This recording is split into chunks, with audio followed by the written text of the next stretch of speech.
Hello, and welcome to another episode of Soul Talk, where we talk Star Citizen with members of the community. How is everybody doing? With me, I have Admiral Kusanagi and Gomap ATL in the house. We didn't have time to set up the camera, so bear with us on that front. I'm loving the the GIF or Griff over there. He's so excited. I had to put something there, so I was like, oh, that works. That's awesome. Way loud. I'm way loud. Or everybody else is. Who's way loud? Am I way loud? Am I coming in hot? I'll lower you. Loud? Oh, no one is loud. He was just saying, Oh. okay. Never mind. But Kuchanag, can you give me a mic check, please? Mic check 1, 2, 3. Yeah, I gotta bring you up. All right. So how are you two doing? Kuchanagi, how was your week? Pretty good, pretty good. Trying to settle down from the whole big event last week and still debating ships and fleet concepts. So it's an interesting time. Cool. And how about you, Gomap? I'm good. I've been enjoying the Pt.2, trying to just get used to the new way of life. Managing my stuff, my ships. Definitely a step in the right direction. So I've been enjoying that. Do you think the P2, or either of you think the P2 is close to being finished or launching? Oh man, I hope not. I mean, there's some things that I think they need to take into consideration before they release it to the masses. We'll talk about a lot of those today, but yeah, it's anytime when you add a lot of new stuff into the game, it's going to be some. You didn't think about that one, did you? Okay. But I'm gonna do my normal monologue thing here, so bear with me, okay? Alright. Space, the final frontier. These are the versions of the rocket Blue Origin. Its 5-minute mission, to find less expensive ways to break Earth's gravity. To make it feasible to reach Mars. To boldly go where no geriatric has gone before. That's it. Is that Babylon 5? Yes, exactly. I actually did Babylon 5 a few months back, but yes, that's Babylon 5 again. I know. It's Star Trek, right? You're terrible. I thank you, AMR. That just validates me. That just validates me. You have no idea. It's Star Trek, right? The boldly go when no one has gone before. Yeah, that's in honor of William Shatner. Being an astronaut. He said right, and then with a question mark, as if he wasn't sure if it was Star Trek, and I'm like, what? No, yeah. Space, the final frontier. Well, the thing is, it kind of counts as 90s because Star Trek TNG ended in 91, I believe. So that's my story, and I'm sticking to it. I will let Anyway, let's go to the sneak peek, and then I'll bring some people down from Discord. So let me do that now. The sneak peek this week is I Am Your Cherry Bomb. And so, Kusanagi, you want to give me your thoughts? It's on the Twitch screen. Right, I see it. So, I mean, I was surprised to see the inside of it, to be honest. Of course, I believe this is the Moab, and I believe this is in their Crusader shop, but I haven't seen it in person yet because I haven't been on the PTU. But it's pretty interesting that they've actually had the kind of the internal workings of it open, so it makes you want to know if it actually you can modify it. Hello. Hello, everyone. Hey. In addition to Kusanagi and Gomab, we have Fish-to-Face, Jade, Kaizen, Popkin Face, Rain Cloud, and we are Venom. You're letting me into the show today? Are we Wanna be? live on the air yet We are or not? live. Yeah, we are. We Yeah, on. we're are live, live. man. We're Okay. live. Wow. I'm Oh, gonna. wow. Stop your drinking. No, Hold on a second. I've been drinking heavily, but Fast Car, here's what I'm gonna do. You got a lot of people on tonight, and I take up too much oxygen, so I'm gonna bow out and watch the show live. You guys have a great show, okay? Oh Okay, wow, cool. this is No my problem. very first show. You guys sure you Here, want me in Kai. here? I love you gotta all. put a- Bye. you We gotta love put you Yeah, too. no problem. Okay. All right, take care, Kai. All right, so Fist Face, what do you think of the I'm Your Cherry Bomb this week or last week rather sneak peek? Oh wow, I am so caught off guard, Fast Car. We were upstairs just Yeah, like, yeah. you sure were. But what do I take away from this? Ooh, you know what? I tried the A2, and oh my God, I'm scared. I'm literally scared because I saw the explosion from it and felt it. Yeah, I'm just gonna put it that way and leave it there. I didn't get a chance to try it out myself. Okay. Go Mav. Did you talk about it? No, you haven't. What do you think? You know, I have I also tried the A2. You know, Jade and I we dropped some bombs over Baghdad. Yeah. AKA Jumptown. Okay, And you know, really? I really like the mechanics of it. Right, it's there's going to be a lot of skill involved. Right, it's just not going to be a point and click or even a point lock on and fire. Right, you're going to have to, especially once you get like the bombardier role added as a second person in there. There's going to be tons of skill required from the pilot and from the bomber. So yeah, I really like it. I guess it's the sneak how peek. forgiving or not forgiving is the targeting system? It's, I mean, it's one of the systems in game that's as close to reality as you could possibly imagine, right? Because it takes into thing. well, it for this system here, it's a good thing because it takes into consideration your trajectory, your speed, you know, your velocity, and where you're trying to go with it, right? It's, you know, so if you're just hovering, the bomb's going to just drop. But if you're going pretty quickly, it's going to have a pretty steep arc. So people with practice, and I definitely recommend if you ever think you want to be a bomber to get into the PTU and practice dropping these bombs, right? Because you know they're going to be expensive to rearm, so do it now with other people's money. You know, don't do it with your money, especially after the wipe. You know? I do that, but I want to catch other people's opinions first. Yeah. Okay. Hey, Jade, what are your thoughts? Yeah. I like bombs. I like explosions. So we had some fun dropping bombs over Baghdad.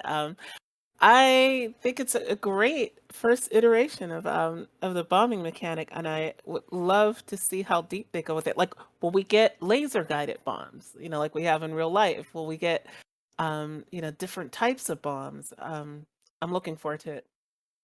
So yeah, that's all. Well, just to add, Jade, I've done a little bit more research, and you know, you have some of the we were doing some of the dumb firing of the bombs, but there's a way to actually lock in your target on the ground. Oh, I didn't know that. Okay, right. So then we do have it. So it's very involved, right? The actual system is very well done for what. Okay. Well, If Black Sky Lee is a man after my own heart. She likes big bombs. She cannot lie. Okay. Yes, those are the jokes I've been waiting for. Pops, what do you thought? I got blew up by one. Really? Oh, you gonna Did you know what killed you at the time, or you had to figure it out later, or? No, I know who killed me at the time. Oh. I What mean, is you that know, like? it goes dark And then the light, then you walk into the light. Stay away from the light, Kellyanne. Mhm. No. So that means you had to experience the revive mechanics or the new revive mechanics. No, Can you revive a piece of burnt bacon on the ground? right? No, straight to the hospital. Straight to the hospital. Straight to Okay. the hospital. Yeah. Running put- around in a gown was cool. I thought that was fun. It's the Did ugliest. it show your butt or was your butt covered? No, I thought it would, but no, it looks like a potato sack. It looks like a real. I hope they do a better job of it, but it looks like a pear-shaped potato sack. Okay. All right. You know. Wayne, how about you? Well, as a DCS pilot, digital combat simulator, and somebody that flies F-18s in DCS and routinely does bombing ops, I love the fact that they have integrated what is basically CCIP and CCRP. And for those that don't know, CCIP is continuously computed impact point, and CCRP is continuously computed release point. And the HUD modes, as Goomba Gomab. There's that dyslexia kicking in. Sorry. Everyone does it. Everyone does it. Yeah. I looked over and it's on the It's different weird monitor. letters, I Yeah. guess. It's hard. It's a hard word with 5 characters. I don't know. Well, I do actually legitimately have dyslexia, so sometimes I miss that word there. Sorry. Don't worry. So as Gomab said, you have the different UI modes. When in one of those is where you actually target the ground, and that's basically that switches to CCRP mode. And the way that they've implemented this in such a short turnaround is fantastic and phenomenal. And for people that saw it in ISC, they were using basically missiles on a Gladius and just turn the engine ignite function off and let those drop. So I fully believe that we're going to get laser guided. We're going to get basically JDAMs, joint direct attack munitions, and being able to have somebody sitting in on a hill with a laser and guide a fight, a strike in from a fighter craft or whatever. And I'm looking forward to that. I think it's fantastic because who remembers, we saw bombs on Inside Star Citizen and then boom, it's in 315 a month or two later. Right. So yeah, that turnaround is quick. I think it's one of the things where we finally get to see hey, CIG's matured. They've entered modernity. They've got their tools done. Here we go. We're seeing this rapid iterative turnaround, and I think the next year is going to be fantastic. Well, I think it's part of their planning. They know that they have the intention of putting this feature in the next patch, so they just go ahead and feature that stuff on ISC or Star Citizen Live ahead of time. Mm-hmm. Yep, they did it with caves. Yeah, they did. Yeah, caves, and then boom, it was there. So. Venom. Love that name. What are your thoughts? Well, to be honest, I did not really get a chance to try the A2 or the bombing, so I don't have any input on it yet. But I do have a couple of days off. I was going to jump into the Pt.2 and give it a test run. Before we get to Kusanagi, I'm just going to give my quick thoughts. I'm not into bombing. I say that now, but before I said I wasn't into turret, manning a turret. I love manning a turret now, so maybe I'll love bombing, but I'm going to wait for it to go live before I try. So Fastcard, on that then, remember that right now it's set up for the pilot to do the bombing runs, but they're going to make it be the pilot, the co-pilot. So there's going to be a quote-unquote, bombardier that's going to actually control these things. And the one thing I did want to mention is that they did talk about having a forward observer who can laze a target, and then that way you'll have ground operations and you can release it and just have it glide in on into impact.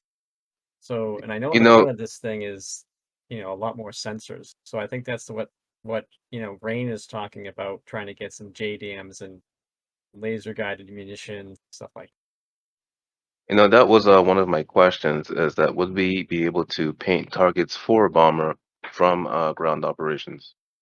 It's my understanding, yes. That's so cool. I can't wait.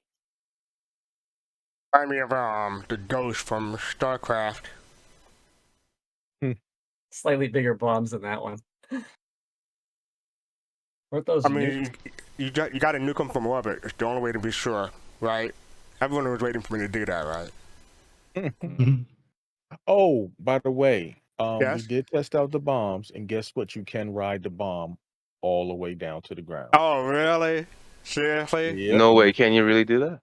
you will die, but you can Yeah, ride of course. it. Yeah, we were testing it out. I think it was yesterday, right, Pops? Yeah. And Bubba from my org, Genic, he said, "All right, I'm on the bomb, let it go." I said, "How'd you get on it?" He said, "I just ran and jumped on it." I was like, "Okay, all right." And he let he's like, "Man, I just need You a should parachute have. with this thing." You should have recorded that and put it on YouTube. That would have been viral if you put it You on know Reddit what is funny afterward. though, Fast Card? I should have, but unfortunately, I was piloting, so I wouldn't have been able to see that position. Oh, You know, okay. yeah. Well, All someone right. else is gonna do it for sure now. Yeah, for sure. All right. So next up, we're supposed to be covering the rest of what we didn't cover from this Sunday's show from CitizenCon. So we did well, let me scroll up real quick. We did the introduction, we did Life in the Verse, we did Ship Talk, we did Gen 12 and the Multi-Core Vulcan, we did Crafting World, Planetary Tools and Tech, and I think we're on, yep, we're on Silver Messing and the State of Persistence right now. So, are you guys ready? Well, I'm gonna have. Oh, I'm ready. I'm gonna have this stuff on in background, but we're not gonna listen to it. But we're just gonna talk about what our thoughts were from the CitizenCon, basically. So Silver Messing and the State of Persistence. I hope everyone had a chance to look at it. Oh, you remember everything from it? Well, not everything, but some stuff from it. Yeah, I looked at it, but I'm not too sure if I remember everything. It was Yeah, right. a little bit, Oh, this is my gig. Like, little bit over my head. Some of the stuff. oh, this is my gig. Like, I was into this. Oh, really? So Yeah. so give us your thoughts then. Well, first of all, we're much closer to this than they let on. Most of the major systems and features are actually already online. So, like the Shard Manager, the Antigraph seeding system, Inventory Unstow, some of our other top level stuff like the hybrid service, Star Hash bind calling system, and the Shard replication layer that does the population for that. And the hybrid service itself, as I said, are all done. We're missing about 4 major functionalities and features, and one of those is the DGS mesh node system, which is supposed to come online in December. And the DGS mesh node handles simulation for a given region of a shard, which a lot of people didn't quite understand what that meant. And that system is actually tied into a different system called Atlas, which is coming in November. And Atlas is actually responsible for taking the shard, splitting it into regions, and then dispatching those regions to DGS mesh nodes, to server nodes, to handle the simulation. Among other systems like the Replication Layer Entity Authority System or the RLEA, which is also December 2021 is when that's scheduled to be done on the roadmap. That basically controls entity control authority, and it moves entity authority from traditional game servers to the replication layer, which is really, really nice. And the entity stow and destroy system is also coming online in November, we hope. So there's 4 major systems that are still scheduled and they're on the roadmap. 2 of them are coming in November and 2 of them are coming in December. The problem is after that, the rest of CIG has to then transition all of their tools, pipeline, and development into the new system. So that means audio and physics and sim team and vehicle team and everybody else, which is why it's going to take so long. And I think the big issue here is people really just quite don't understand what this means for the game. Everybody wants a single global shard. I don't think that's ever going to happen. I think that's extremely unrealistic. And even CIG has said there's been stuff on Reddit and some tweets from the server team. It's like, hey, we're working on it, but don't expect it to ever be a thing. And I think people were just sort of disappointed in the fact that that's not something that is feasible and conceivable, because the goal is that you will be on a shard and it'll be your shard.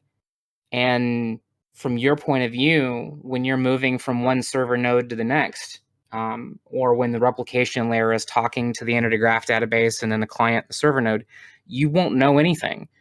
You won't notice. It'll just be that, you know, you've moved from one server node to the next and everything will be fine. And I think people really need to be far more excited for this than they are. Yeah. So like I can talk way too damn much about this. I'm sorry about that, but there's a lot of stuff coming. Thank you for explaining, because it was like what, it was like a 30-minute video, so having a concise answer helped. What was that, Admiral Kusanagi? I was just saying, correct me if I'm wrong. So I know, like, one of the guests I was watching, I think last night on one of the other Twitch streams, they were talking how she was disappointed because she didn't perceive large fleet battles being a thing because of that giant shard issue. Like they have to do more R&D on. And from how I understand it is that I can get all my friends on one shard, and yeah, the yacht club, and then set up a base. But if I move to a different shard or a different server, I guess in this case, that base won't follow me. We don't actually know right now. And again, the big thing is I need people to get the word server out of their vocabulary. That's I know why that's I said it because of- extremely, Yes. yeah. And- It's extremely difficult, right? And I'm not trying to like to attack you or anything, Kusanagi. Sorry, I didn't mean to come off like that if I did. So apologies. I just said it to say to people on the streams. You know, Gotcha. I get there's like separate shards, and you hook to a shard. Your friend's hooked to the shard, and if you move to a different shard, say that's still covering the same. Say there's I have a shard on Microtech, and if I go to a different shard from Microtech, No, there it's not there. So a shard is the universe. It is a copy of the universe. Atlas is a system that is not finished yet, that splits the shard into regions and then calls for server nodes. These server nodes run in the DGS mesh layer, the dynamic game server mesh layer. They're known as DGS mesh nodes. And these nodes can be directed by Atlas to a specific region of the shard. And that means that if you're on Microtech and there are a lot of people on Microtech and the shard needs more processing power, then Atlas can direct additional server nodes to what's going on Microtech in real time. This is a system that kind of works how EVE Online's Tranquility Supercluster system works, in where each of the nodes on a server, and they use these really, really expensive, like 12 core, IBM blade rack mount servers that have like virtual cores and nodes and all kind of stuff like that. In EVE, for example, when we have, say, 6,000 people in JITA, what happens is that the servers dynamically assign nodes to where the game's population is. So what'll happen is, okay, there's a lot of people over here in this fight. We need more processing power. So one, we're going to kick on time dilation, and two, we're going to assign additional nodes and processing power to that section in real time.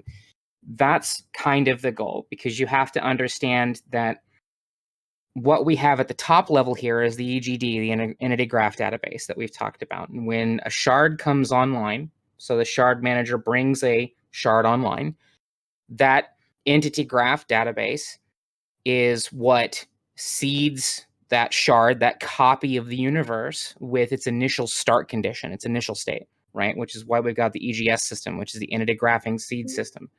And EGS finished back in April. So that is something that is actually online. It's not something we have access to, but that finished back in April. And so the Entity Graph Database is going to talk with the replication layer, which then talks with the server nodes in the DGS mesh, and then the clients, and that communication is traveling through that web all over the place. And so what will happen is server nodes will be dynamically linked to a region of the shard as needed.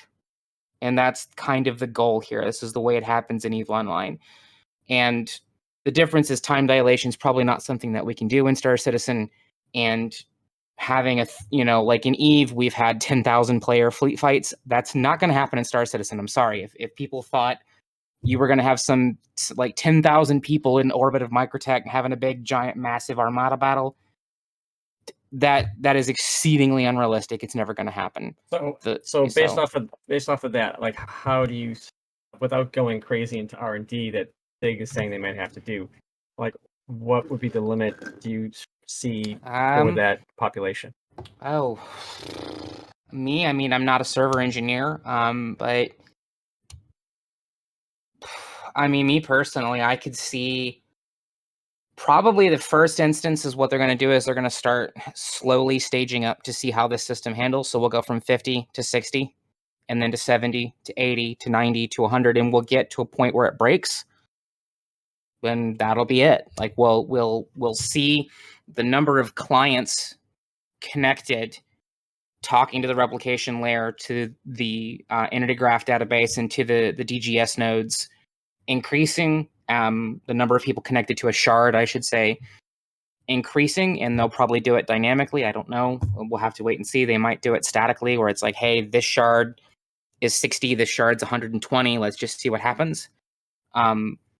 But I would foresee like you've got to realize all of the simulation that's going on in the background too, right? With ships systems, weapon systems, and all of that network communication that's going on between all the different clients. I mean, expect several hundred, at least. Well, that's a good number. Good number, several hundred. Expect to probably see it to be possible to have like a fully crewed Javelin with some Idrises and a bunch of fighter craft versus another fleet of the same size. But big multi-thousand people fights, that's not going to happen. I don't see that happening ever. Oh, I think that's kind of what people are. I mean, to be honest, I'm not looking for EVE type battles, and what you just kind of said there is really, as long as they can get that 90% NPC population going, that's a pretty good deal. Well, and again, 316. Oh, sorry, my bad. But yeah, we have to. I just wanted to. Griffin is here. Did anyone else have any thought about No, I want. Go ahead. Oh, go ahead, Griffin. Go ahead. No. Go ahead. You go. So there's a couple comments. So the term for what they're doing is elastic capacity, right? Elastic cloud capacity. So basically, it's something that is currently being in use by a lot of different companies in different use cases. Like Macy's, when on the holiday season, when the website traffic goes up and it hits a certain threshold, the system on the back end spins up additional servers. A copy of the website is delivered, and it's added into the load balancer pool and so forth. That's a much more simplistic example, but it's essentially what they're attempting to kind of recreate in this type of system, right? To make it more dynamic based upon the player population and the resource contention needs. I actually do think that once they have this fully ironed out and optimized, that the sky is the limit, right? Once because from what I'm looking at, what I'm seeing is that those dynamic containers, so to speak, right, where they say you could Atlas can send resources to a region. Those regions can get smaller and smaller and smaller as long as the communication between the replication layer is efficient. Mm-hmm. Right? So imagine if that a region becomes an Idris, and a region becomes a javelin, right? And you have these multiple regions that are able to communicate with each other, but still persist in a way that we can interact and see them. When you think about it, if you're on a javelin and you're looking out of a window or looking out of the cockpit, right? What are you, and you see an Idris across the space field, right? The battlefield. Mhm. What are you observing? What are you seeing? You may see, okay, it's an Idris. It's got this paint. If you scan it, you may see it's got this many hit points. If you do a deep scan on it, you may see it's got these life forms. It's got this cargo. Those are just attributes that just have to be communicated through the replication layer back to yours. And then you see other things like position, trajectory, speed, and the fact that it's firing, whether it's been hit or whatnot, right? So once they get that communication layer worked out, I do honestly believe that the sky is the absolute limit as to where they can go with this and how dense they can make these regions of space. Now, I have a question. Off of what you just say that. Now, you just said that say you're in a javelin and you look out the window and you see an Idris. Right. Does that Idris count as that you're looking at count as one asset to the person that's viewing? It depends. If you look out of your window right now and you see a car and it's dark outside, right? What do you know about that car? I'll probably know the color and the position of it. Is that a lot of data? No, it's not. Exactly. The other thing too that I'm sure GoMab will back me up on this too, is to take into consideration star hash, right? So star hash is our network bind calling solution that CIG's got, right? And star hash is responsible for determining what entities are visible to you as the player and therefore synced to you, right? For a client or server. Now, this actually already exists in the game, right? The game is, if you're on Microtech and I'm on Crusader, the game is not sending you my data. I am nowhere near you, right? There's no need for that, right? So, theoretically, with star hash being what it is, and Atlas being able to dynamically direct simulation server nodes to regions within a shard, I didn't really think of it like that, to be entirely honest, earlier, but you're right. We could say, okay, well, we have 70 or 80 people on a Javelin. That's almost twice what a regular quote-unquote server is right now. Let's direct a server node. Let's have Atlas direct a server node just to simulate that Javelin. Yep. And then run that through the replication layer to all the clients. And then if people are near the Javelin, they're going to see it. It's going to be synced to them. They're going to see the information they need to see. But people are also forgetting, I think we had ship object container streaming as well, which was, something that they talked about. I don't know where it's at now, but with shipped object container streaming, they were going to stream out what was in the ship the farther away that you got from it. So you weren't being sent the data of what somebody was doing walking around that ship if it was 50 kilometers away from you, because you don't need to know. I'm gonna let Griffin have the last word and sidetrack us a little bit. But go ahead, Griffin. Okay, hey everybody. Forgive me if I go out. Let me know because I'm driving actually.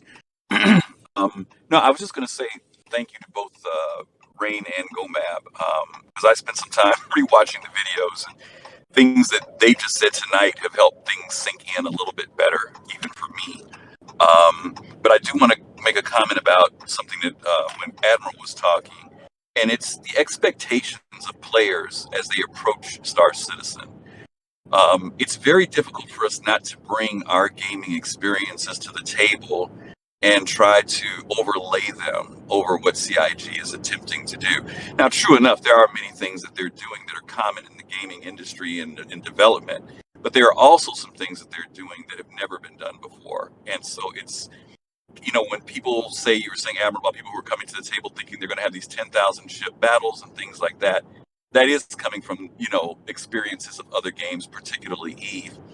But there are so many things that happen in Star Citizen that don't happen in Eve that will definitely, in some ways, limit. I think I was listening to a lot of people who were getting nervous about the shard conversation and feeling that there would be limitations. CIG is always going to continually push the limit or push their limits, so that what might start out as limited shards will eventually continue to grow and expand. Because ultimately, I think we all know that Chris wants to try to have as many people playing as possible. And so when we get our first iterations of it, like anything else in Star Citizen, and most of us who've been around for any length of time know, when you get the first generation of something, there are more generations to come. So don't get hung up with anything that sounds limiting at this stage, because it's way too early. And I think that when it's all said and done, yes, it's going to take time, because again, we're doing some pioneering type of stuff. Some of it's standard, I agree, but there's a lot of stuff that isn't. And it's going to be a time when hopefully you will see those large, as Rain mentioned, large, battles where many players are in, multiple javelins with 70 people per or whatever.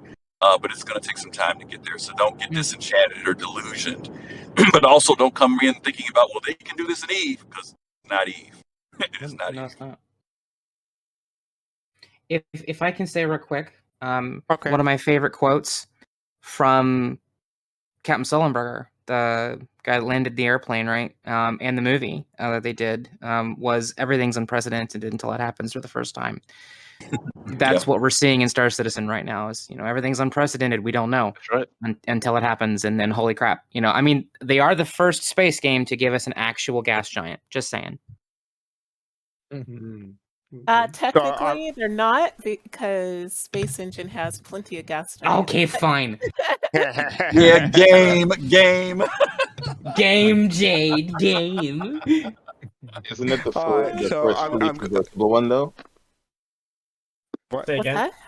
Isn't it the first fully traversable and interactable gas giant in a game? Because you can't interact with the one in Space Engine. Well, 'Cause you're not how a much? player. Yeah, you can. I mean, you have as much interaction as you do now. Like, what are you doing in Space Engine? You're just flying through. Like, how much interaction are you going to have with a gas giant? It's gas.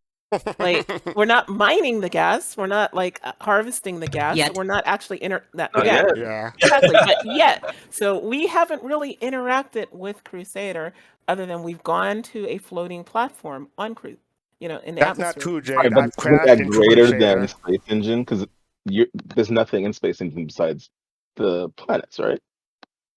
No, you We're can getting have hung up on models something. of ships and. All right, so you know.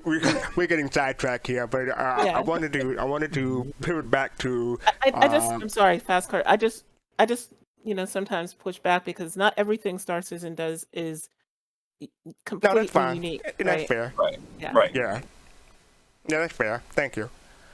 But the server messaging and data persistence, Kaizen or Black Sky Legion mentioned, or reminded me anyway, that from now on, when you have a 30K, you can claim your ship back with all the cargo from any That's terminal. huge. It's huge.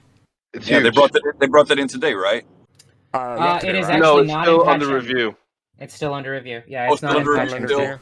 Oh, okay. I kept seeing stuff coming out, like I was seeing it was going to come out today. That's why I was asking. Okay. Well, they said he's going to put it in patch 3.15, but it's currently under review, and I don't think it's been added into the current bill yet. Gotcha. Okay, thanks. Yeah.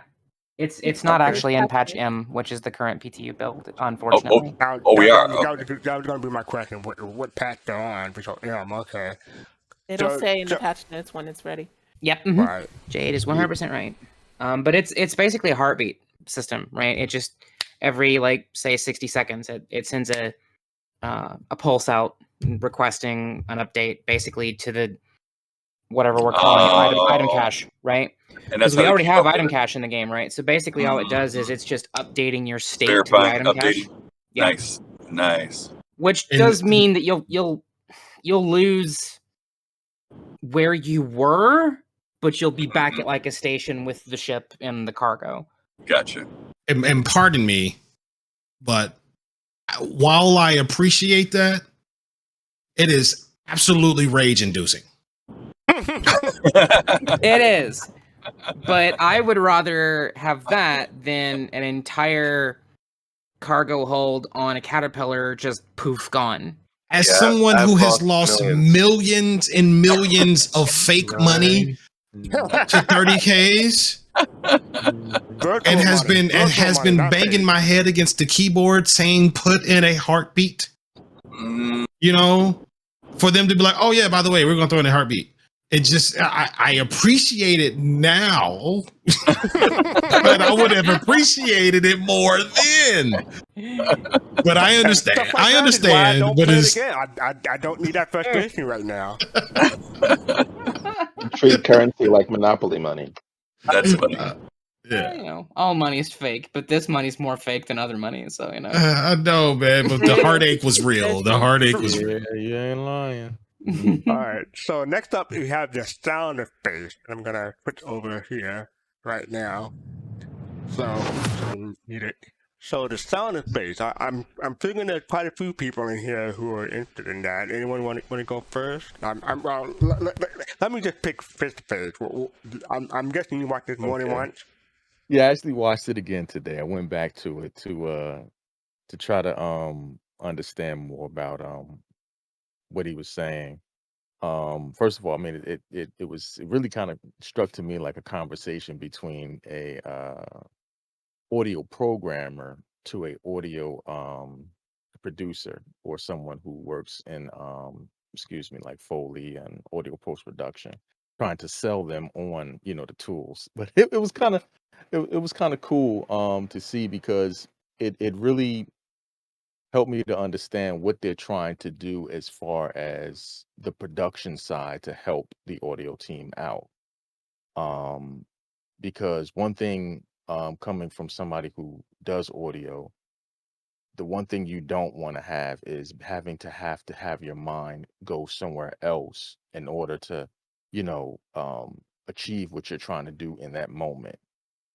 So that's a big thing that I really could say that I've seen taken away from this with the tool that what they described with Claudius. Did they talk about? You said you. I remember you said you wanted to hear about 3D spatial. I did. I did. Did they talk about that? No, they didn't talk about that. Not to say that this could not do, not to say that they can't do it. And the reason why I spoke about that and brought that point up about 3D spatial audio is because VR. Right. When you're talking about VR, you're putting on that headset and you're looking at VR, and like, I haven't played a VR game, but I know from how the way things are set up, and looking at it from VR, it's the immersion of it. You're put I got a in drink. the environment. Up there you go. Exactly, right. So you're put in that environment, and in order for the person, to believe that they're in an environment, you have to have, just as well as visual sound. And one of the things that he did talk about was uh the cost of sound in games, and how the way that affects your systems, as far as being able to call something up, deafening something. Okay, we don't need this audio cue over here. No, take that out. Okay. And then your mixer within the game, bringing the volume up from one side to another, filtering out high pass, filtering out things, so on and so forth. I mean, a lot of technical talk, but you know, Part. I'm sorry, say again. Jade. About the sound of Claudius space. or this presentation. Yeah. Like, just to reiterate what Face to Face said, I liked watching it from the context of, it looks like it's both aimed at the CitizenCon audience as well as possible new hires for Exactly. that team. And I like that they're using CitizenCon not just for us, but also to gather a team to make it the best damn space game ever, as they like to say. So yeah, I don't have anything else. I don't have anything else to add other than I was very impressed by what it looks like will be possible with this. Like, I know a lot of people have talked about they wish there were sonic booms, and one of the things that in this game, it's different if you have just one planet with one Earth atmospheric pressure, but they've got to simulate multiple different planets with multiple different atmospheric compositions and pressures, and this system would seem to be able to allow them to maybe in the future have sonic booms in different contexts. He did say that, and that's one thing I will go back over and say that I watched that again. He talked about that, and he talked about he actually demonstrated that with the plushie doll, I believe. Yeah. In the video, and he talked about how you can be running through atmosphere, and that could change the sound of how you're running. That sound could be different. Yeah, I love this because remember back in Yeah. I think it was 2017, I sent them a thing about the sound on Mars, and Right. there was a dev that like actually got back to me. It's like, this is very interesting, thank you.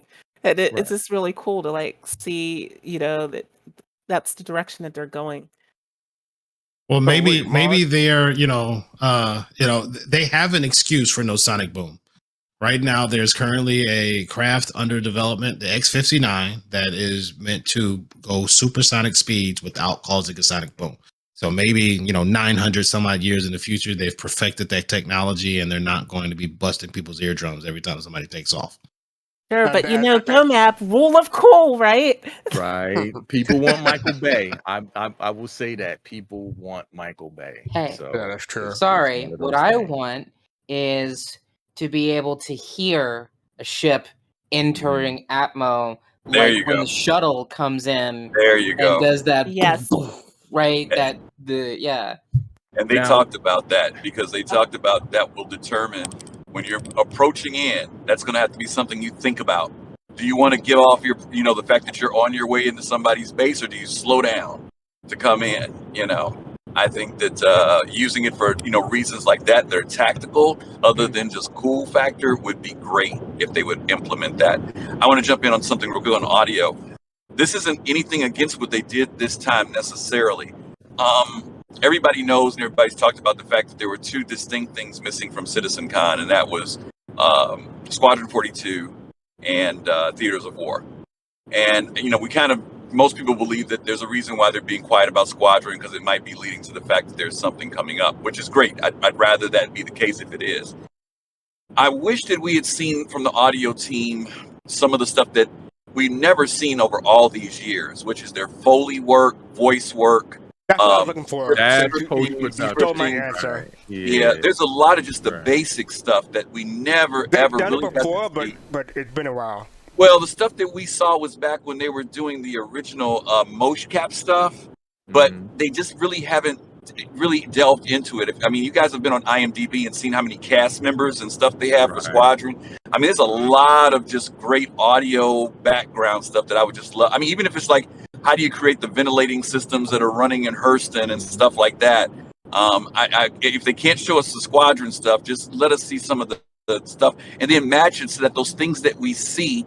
I'm seeing you guys have seen documentaries where they'll show you there's people walking on the surface of this moon, and then they show you it's actually potato chips being crushed. I just would have loved to see just how they did their Foley work and effect sounds and everything else. Right. But otherwise, it was okay. I wonder, and I have to kind of jump in. I apologize. Try to jump in on that one. I wonder if they hired out to Skywalker Ranch, that's going to or cost money. to Yeah. another Foley studio, if they've done that, They probably looked at it and said it cost so much money. it's a possibility. I don't know. I can tell you in the early days, Fist, they implied that they were doing a lot of that internal sound stuff, especially back in the early days when they were trying to come I up with wasn't the around ship and know sounds. that. Okay. Yeah, Okay. this was a while back, because this is when when the sounds first came out in Star Citizen, people moaned about them because Elite Dangerous' sounds were awesome, like right at the beginning. No, and I remember that conversation we had. Correct. And people were like, Star Citizen, y'all got to step y'all game up, because this is not, the guns were sounding weak, ships were sounding weak. And then they did some shows like Fast Card Said, where they talked about them going back and redoing a lot of the sounds and stuff, and it was a huge change. But they've never showed us, so it could be contracted out third party. But they've made so much stuff internal during that time period. I'd be really surprised if they contracted it. But it's always a possibility. It's possible. You know, I mean, you do have a lot of sound pools that you can pull from.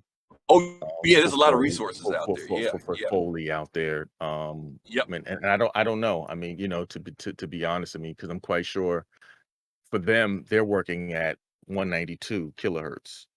You know, and to find those large files online, I mean, I'm quite sure they are. You know, well, at least I mean, so when Star Citizen and SQUADRON 2 come out, you can expect the game to be 100 gigs because of the sound file.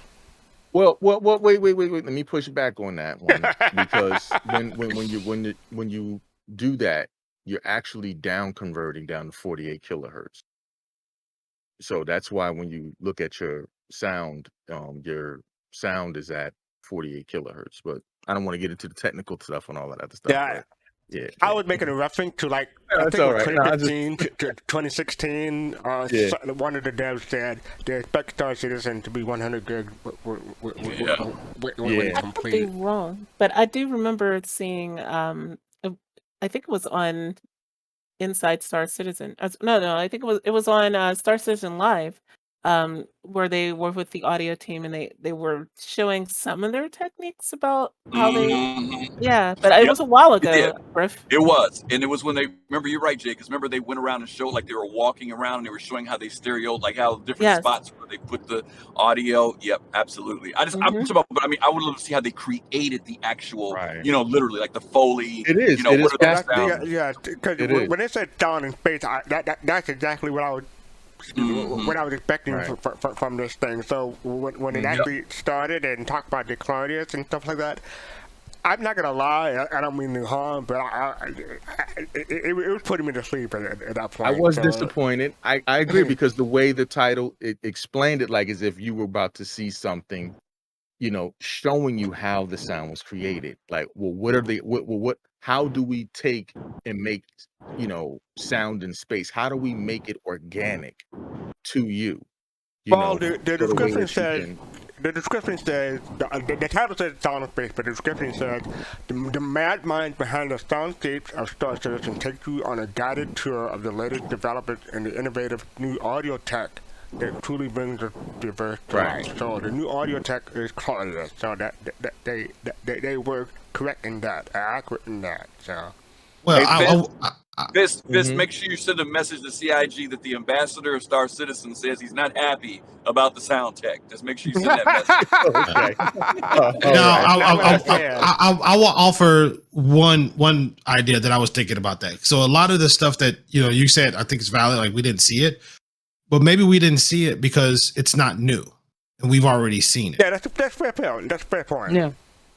Yeah. No, and you're correct because Foley, sound design, all of those things, you can basically go on to YouTube right now. You can, just look up Skywalker Ranch. I mean, I want to see how CIG. No, and you're right. You're right, and they've already shown you. And I agree. No, they've never shown us. They've never shown us Foley work and stuff ever. Oh, okay. Yeah. I mean, it is fascinating to see, though. It is. Well, wait, Griff. Remember the thing where they had? I think it was like a bottle or something that was rolling. Yeah. No, I remember the one episode where they were inside of a lab. Right. That time was the only time that they've. That's the only time I ever saw it. Yes. Would I get kicked off the show right now if I went wah? I love you, Griff. I love you, but can I clarify one little thing? I don't mean showing basic Foley stuff. I'm talking about. I wish they had tied it in. Remember when we saw the demo in the first part?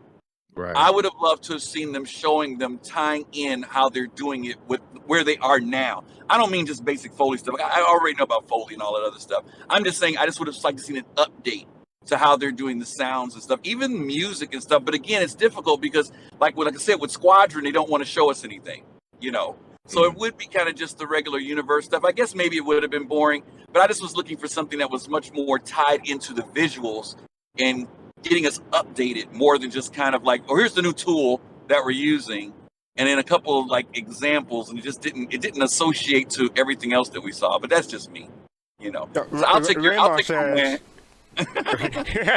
Raymond says he's pretty sure they're pretty sure that they created a new tech. I think you all are missing it.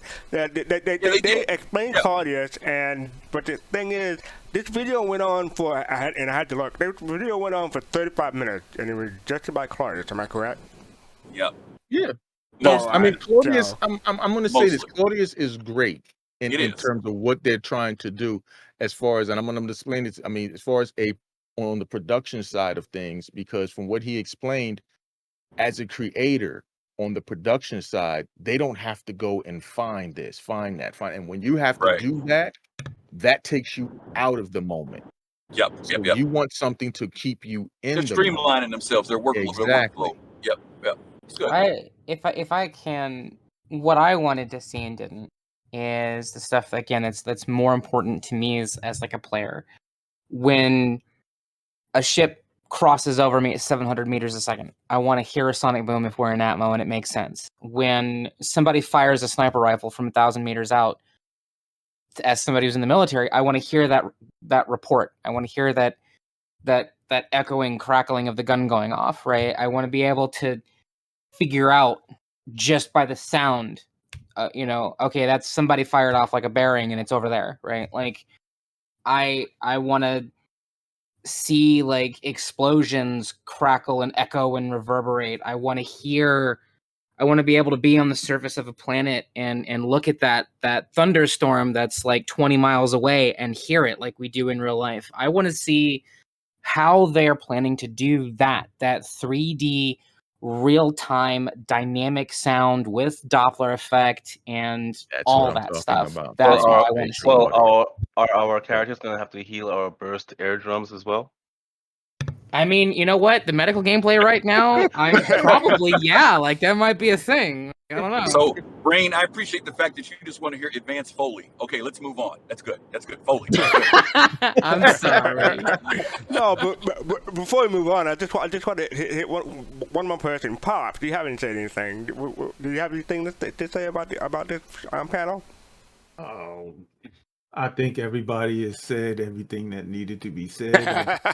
The only thing I can add to it is that I think what Gomab, Rain, Jade, Griff, everybody is saying is that the tech that's being used in the game, because we heard a few months ago, I believe it was a few months ago, that they were not going to have sonic booms, and all of a sudden today, we've heard that they are working on it. So it sounds like their tech, they're don't put anything. I forgot who said it. Don't put anything in stone.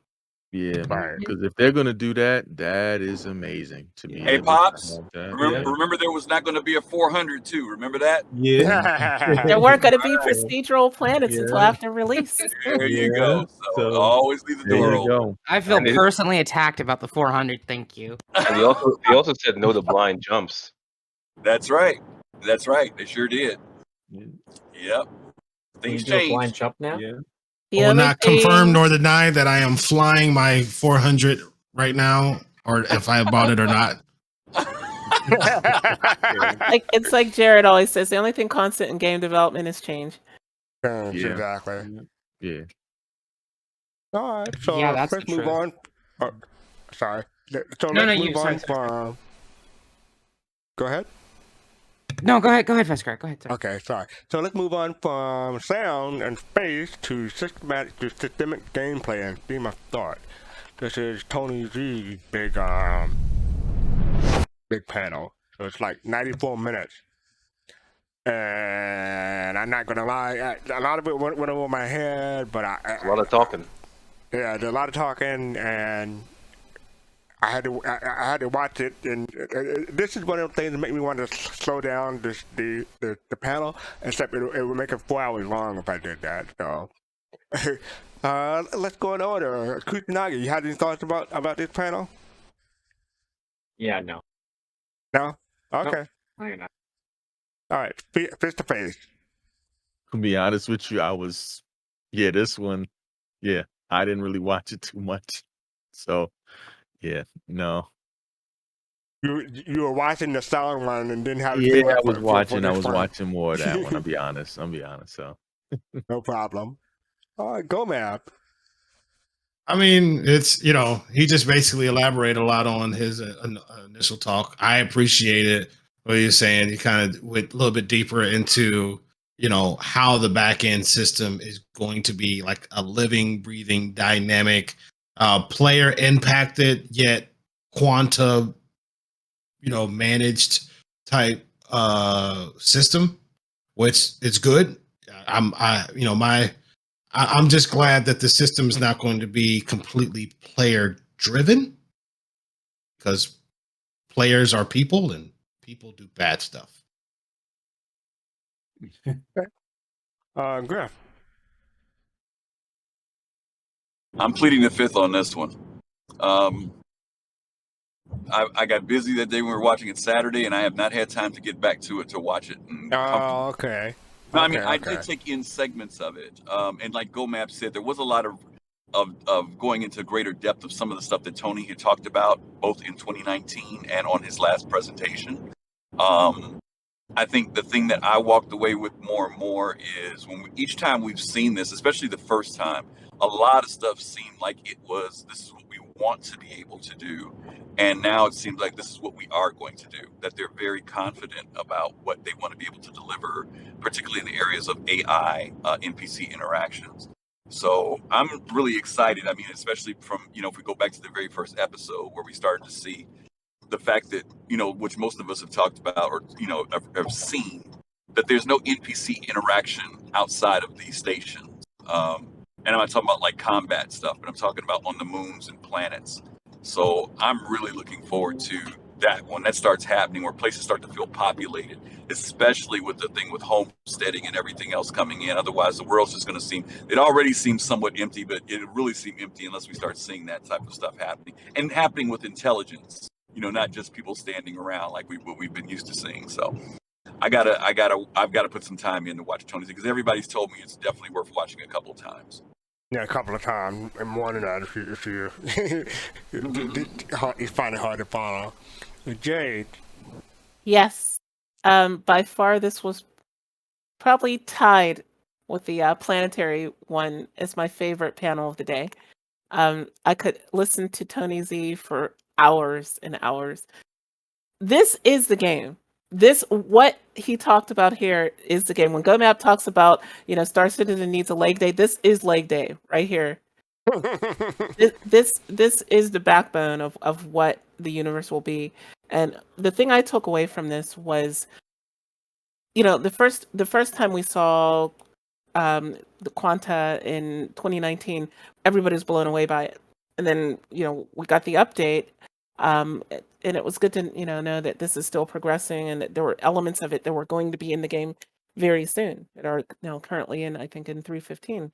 So what I liked about this was that we got to stop thinking about players versus NPCs, because in their grand vision, you're not going to be able to know that you're dealing with an NPC or a player unless you got on VoIP.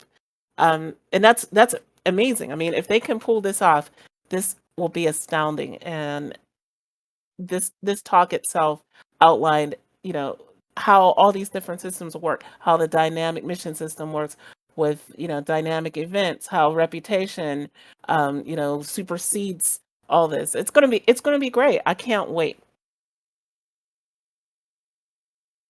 Cool. And we have a new guest here, Colorado. How are you doing? Hello, I'm great. Thanks for having me. So do you want this? Yes, I did.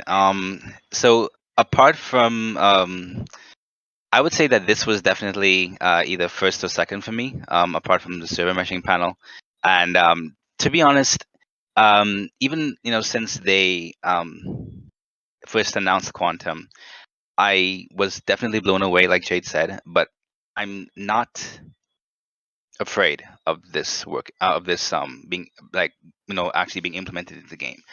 because of how useful it can be in other industries. Discrete event simulation and the kind of simulation that he talks about, it works in so many other industries. Unfortunately, it's hardly used in the gaming industry, in MMOs particularly, that have that need a dynamic economy. But the thing is, the simulation aspect, I'm very confident that it works, and as a result, I'm not afraid of it, being implemented properly into the game.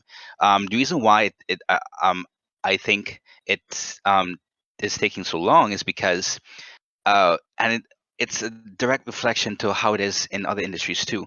You can have a simulation, but it takes time to link it to the existing systems the tangible systems that may use it. So that's why when he said that, they're first rolling it out by integrating it into the 3 Rs, like the refuel, repair, rearm, and of course, I'm not sure if they're integrating it with selling as well when we do get selling, but it does take time and it does take a good bit of balancing. So even though it's starting off small, I'm totally comfortable with that, and I'm definitely looking forward to that, especially with how they showed off the triggering aspect, where it could actually trigger a certain dynamic event.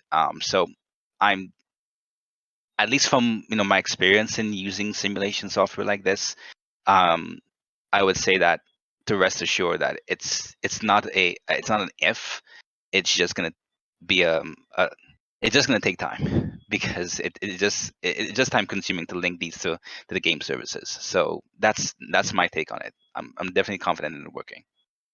And one thing I will say is, please believe that Quanta is running right now. The simulation is running. They're monitoring it. They're making sure that it doesn't just, eat itself, right? And that's what they're doing right now. If they're at the point where they're talking about what they're trying to do, they've already put it in there, and they're monitoring and make sure that the system is self-sustainable, because that's the key, right?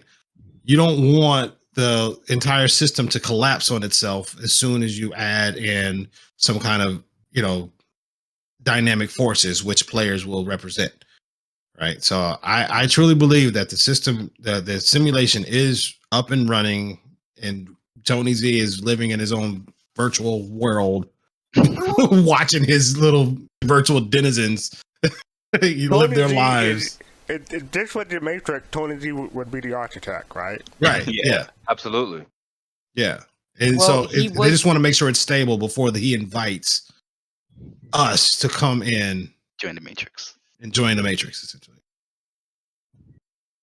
Someone going to say something? I think it was Ryan. I was just gonna say, like, he was frustrated by the failure of the earlier system, thus he redesigned it, ergo vis-a-vis concordantly. The Matrix joke. Anyway. All right, were you done, Colorado? Yeah, I'm done. Thanks. Okay. Oh, Digi, what are your thoughts? Full disclosure, I didn't finish this. I watched parts of it, but from the parts that I did watch, I mean, the one that he had earlier this year, I think was what, in April or May? Yeah, something like That that. was actually really good. And when he was explaining that, they're expanding it and integrating it into more systems, and he was talking about how they're gonna, it's gonna be running through Reputation mainly for missions setup and stuff, but they're starting with repair, rearm, and refuel. I thought that that's actually a pretty good way to do it, because then they can test out all the bugs and stuff. So the sooner we get it into our hands, the better. I think we get some of it 3.15, most of it 3.16 for that. So just around the corner. Okay. But yeah, I'm looking forward to it. Okay. Pops? Okay. Full disclosure again. I didn't really pay that much attention to this because I was busy doing research on Banu. So Okay. there you go. That's After a the good Merchant excuse. Man talk, I was busy trying to Stop Yeah, lying, I- Pops. You were trying to figure out whether you're going to buy Yeah. you a Merchantman. No, I already own one. I'm trying to a second research I was trying to research the language, and Oh, okay. yeah, I Alright. was busy doing that. You can come No with me to problem. Bacchus when it's in the game. Well, I'm supposed to, right? I mean, That's right. you didn't plan on leaving me behind, did you? No, Standing not at on the all. planet? No, Oh, okay. we'll go learn Banu together. Yeah, I mean, I down, I was on the website. What's the dictionary and everything. I was doing reading, so I really wanted to watch it, and I forgot all about watching even this week because I was still doing stuff on the Banu. So sorry. No problem.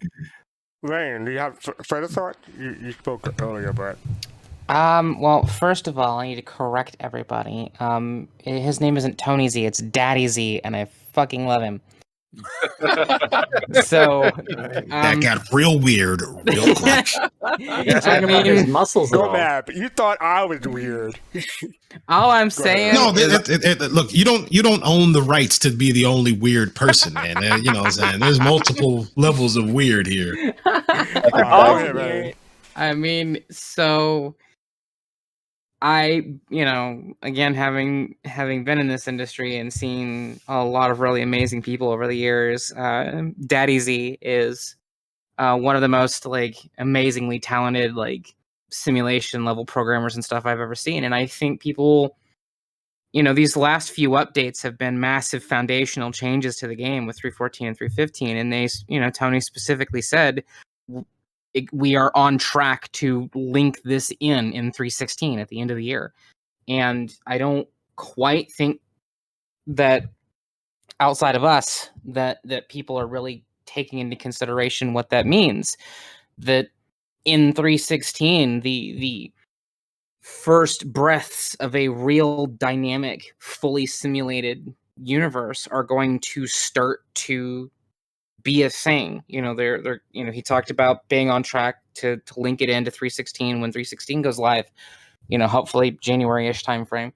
That we're gonna see, the universe begin to simulate itself. And like Gomab said, I firmly believe that Tony's been running simulations for months and months and months and working on Quanta and updating it and running sims and working on it and updating it and running sims just over and over and over again. And if they're already ready, which I think is the theme of this CitizenCon, was you all asked us out in the community, the Star Citizen community, you all asked us, give you more information on what's coming soon instead of information that's coming 4 or 5 years down the road. They did that. Here's what we're working on within the next 6 months to a year, and people still weren't happy with it. So I kind of like, okay, what's going on? I mean, you either you got what you asked for. This is what they showed us that they're working on, and it's literally right around the corner when they're talking about stuff coming in 15 and 16. And I am beyond excited for the potential, because to talk about another game's background sim, that one never made me feel like I was part of the universe at all. With the background simulation in Elite, for example. Okay. I think this one will. Of course, we'll never get anything as dynamic as Eve, because that economy that's not simulated. That's literally just thousands of people with a player built and driven economy, which has managed to survive for 2 decades. But I also think it'd be great to just feel like a part of the universe, like Jade said, right? 9 NPCs for every player.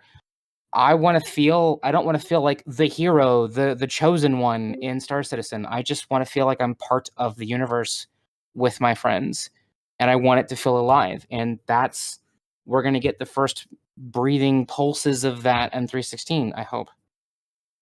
Rain, you were supposed to be the chosen one. I don't want to be the chosen one. We have a new guest, Ruthless Duck. Oh, he just went deaf and muted. I guess he didn't want to join us. I'll throw him back up in a moment. But how about we have Venom? I'm kind of like the same as everyone else. I was kind of in and out on that segment, but I'm very excited for Quanta and being able to. I believe he said that he's going to use it on fuel pricing and things of that nature, if I'm correct. But yeah, I'm pretty excited for it too as well. I love Tony Z. I will have to watch this video again because a lot of things I did miss out on. Okay, Ruthless, he went, he unducked from but I'm just gonna wait to make sure. Did you want to bring him down here or no? Probably there's probably a delay because you might be listening on Twitch chat. There you go, Ruthless. Yeah, I'm here. You're live. Okay. Welcome. There he is. Did you want to be dragged down here, or was that a mistake? Well, no, I was actually am hearing an echo between Twitch and Discord. I'm sorry. No problem. Yeah, just Just mute mute Twitch. that way you can talk to us in real time. All right, thank you. I appreciate you. No problem. So, do you have any thoughts about the Tony G's presentation? Well, I love the presentation. First off, this was my first CitizenCon. Oh, And congrats! I've been playing, yeah. So I've been playing Woo! since August, and I've been watching videos for the last 3 years. Wow. And I finally got a PC, so I love the game. It's amazing. The reason why I got a Welcome PC to in the the first verse. place. Thank you, appreciate that. Welcome. I actually caught your guys' stream, been watching you since I've been gaming on PC, so I really appreciate you guys and thank everything you you. guys do. Appreciate And a new that. PC gamer. Oh, Yeah. thank you. And real quick, I want to correct myself. I called it the Tony G presentation. That's inaccurate. I should say it's Tony Zerbeck, Rob Reiniger, Ben Dorsey, and Luke Presley. So that's the more accurate thing to say. Is it just Continue me, on, or does please. Ben Dorsey wear the same shirt and every time I see him? But continue on. So, do you have any other thoughts about this presentation? Actually, I actually started a Tony Z drinking game during the stream. If you guys see that, every time he touched his shirt, everybody took a drink. It was pretty fun. It was That actually was a good you? time. I remember that. Yeah, that was me.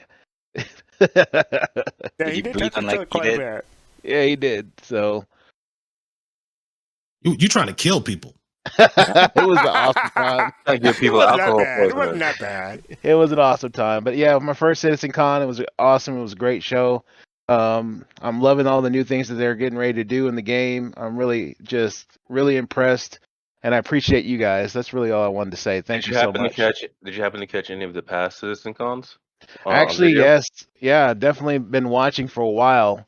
Nubifier was the first one I actually started watching and got me into the game. And I've been a fan ever since. And like I said, for 3 years, just been watching all the streams, keeping up with it. So I've gotten quite a few friends involved in the game as well. Oh, really? And now I'm actually in the verse playing. So I love it. I just love it. Cool. Well, congratulations on your first CitizenCon. That's great. Hey, are you in the org? Just curious. Have you No, joined I'm one of not the in big an orgs? org. I haven't joined an org yet at all. I'm still Well, stay waiting. away I from know that- Test. Those guys will try to get you. Oh no. That's awesome. I haven't joined one yet. I'm still looking for a family. Well, you found a family here. Well, I Yes. appreciate No, we're that. not Yeah, an I'm org. Welcome to the tuning Soul in. We don't have Citizens. no work though. We're not an That's org, but kind of don't need one if you Yeah, you guys got are the benefits awesome. of all of We're a ours. group of orgs, and we're able to just come together and create this great community, so that other people can kind of converse and go back and forth and get excited about the game. That's awesome. And Hey, definitely it's working because I love it. I love tuning into you guys every week. I really appreciate everything that you do. Thank you so much. Did anybody thank happen you to for catch? watching. Did anybody happen to catch Katie's new video today? No, I believe did, yes. Black was talking about it today. Did Kai you was notice that talking she about it. changed her name? I heard that. Yeah, well, she was planning on changing her name and changing the channel completely over to Star Citizen after the wipe and the 3.15 launch. Okay. Nice. Who's that? Will I believe. Will and Kate, who does the Elite Commander plays Star Citizen. Oh series. yeah. So they're coming over full time. They've jumped ship completely. Yeah, she went full time to Star Citizen, so she did a 4-month review of her take on the game. I thought it was very fair of everything she said so far about her experiences in the verse. And Ruthless, thank you for the Prime subscription. We appreciate it. Thank you. Yeah, she dropped Thanks, her man. commander handle. No doubt. That was kind of Thank you. cool. Yeah, she's called Star Citizen Kate now. Okay. Nice. Yeah, that's the name of her channel, Star Citizen Kate. I was going to try to bring Griffin into the conversation, but he just left. I guess he may be back soon. Yeah, he's But probably my take on it getting out of was, the car and going into the house. Yeah. But my take on it was the audio one just it knocked me out. I had to get some sleep, so I watched it the day after, before the captain table 24 hours stream. So I was able to pick up some hints and tidbits of it there. From the captain table, people were complaining about how the first 45 minutes were a repeat of what was previously said, but it's there, like you said, for someone, this is always someone's first CitizenCon. So I'm glad that they, gave us a refresher or reminded us of what happened, and then went to the new stuff. Some people saying that maybe they should have just split this into the new stuff versus the old stuff. But no, I disagree. I think they did it the right way for the presentation. Anyone agree, disagree? I appreciate that. I appreciate that this was I appreciate the shift to it being a look forward, but not too far forward, right? This is all stuff where, yes, let's get excited about it, and it's coming. Like coming soon, like real soon, not soon TM. Yeah, I think this was a very real one. That took place in 2017, that shift, I think. Sorry, go ahead, Calrici. You're No, right. that's what I wanted Sorry, to say. Calrati. Sorry. Oh, yeah. Calrici was an org member. A member of my org, and I sometimes do it in my head, but I always stop myself. I thought this was House of Dragons, Game of Thrones. Sorry. Khaleesi, I was like, whoa, what's happening? But anyway, no. But she gave you a new name. Okay. It's cool. But nah, I was gonna say that this CitizenCon, while yes, understandably so to some, it didn't feel as exciting. I think that it felt very real and a lot more grounded compared to some of the CitizenCons that we've, at least the ooh and ah parts. They were still impressive, the volumetric clouds and the server meshing and those things, but it felt very grounded. And I think, especially like you said, Jade, that shift started, around the 2017 period and 2018 period. I think the next CitizenCons, even if it's shown in person, I think we're gonna hopefully see more of that, especially when we're now more so in the implementation phase, when they're actually sure that okay, this is what we're gonna do, and we don't necessarily have any conceptual demos that we may show that may not actually exist as much compared to before. Yeah, I just want to say, you know, this community sometimes baffles me. They'll get upset about seeing a sandworm, right? But then they're going to be upset that they're not seeing, things that aren't really nailed down when that's exactly what they wanted to see, or at least how they've expressed themselves in the past, is they want to see things that are near future. I remember 2018, that was definitely the big move to this, when we got to see Hurston and we got to see the Clovis Darnilly mission. I'm fine with this. I don't have any problem. I don't want to see things that are built, like thinking of way far in the future, because that's what people complain about with the sandworm. So I don't know why anybody would want that again. So, Yeah, for for my me, personal, go ahead. I was just gonna say to kind of back up Jade there, to put that dev hat on, and I've seen this a lot. It's not just in Star Citizen, and it always baffles me, right? As somebody's worked in this industry for a decade across multiple projects. It seems like as devs we can never win, right? People ask us for things like the first game I worked on was Kerbal Space Program, 2011, 2012, back in the day. Oh, you're welcome. And we were doing a lot of kind of groundbreaking stuff in KSP, with like the procedural quad tree sphere system and stuff, and how we were, getting people to be able to go from the surface of the planet in space and back again without load screens and things like that. And it was a lot of it was, it's all fake, by the way, but it's great. It's just using cameras. And like people would ask us, when we did the first KerbalCon, for example, the same thing happened. People would ask, don't talk about pie in the sky, talk about what's coming. And we did, and they weren't happy that we weren't talking about the thing that they, right? Like they when we were first talking about, hey, well, yeah, we've got a double floating point precision so that we can make the Kerbal system bigger. And I know that you want additional planets, but within Unity and 64-bit double floating point precision and stuff, it's still just extremely difficult because the numbers and everything that we're dealing with is just this massive, even like 1/10 stellar scale. We were dealing with that problem in a single player game in Kerbal Space Program a decade ago. And it frustrates me to no end as somebody who's mostly sat in the middle, being a communications and director and a community and media relations manager, seeing the frustration of my friends. Like, I'll have to go to them and say, hey, we're preparing this dev talk and we're getting ready to do this blog and we need this and this and this. And people that are working 8-10 hour days on things, and we put all of this content out for the community, and it's exactly what they asked us, at least we thought it was, and then everybody's all mad on the forums and Reddit that we didn't give them what they asked for when we did. So it's like, I hate to say it, but like the level of like entitlement is just kind of mind-boggling sometimes. It's like, well, this is what you asked for, we gave it to you, and you're not happy. So it's one of those things of like, do it this exact way, or we're not happy. And well, yeah, but there's 3 million people that have accounts for Star Citizen. So like, I'm sorry that it didn't get done the way that you wanted it to get done, random person on Reddit, but tough shit, I guess. Tough luck. Pardon my French.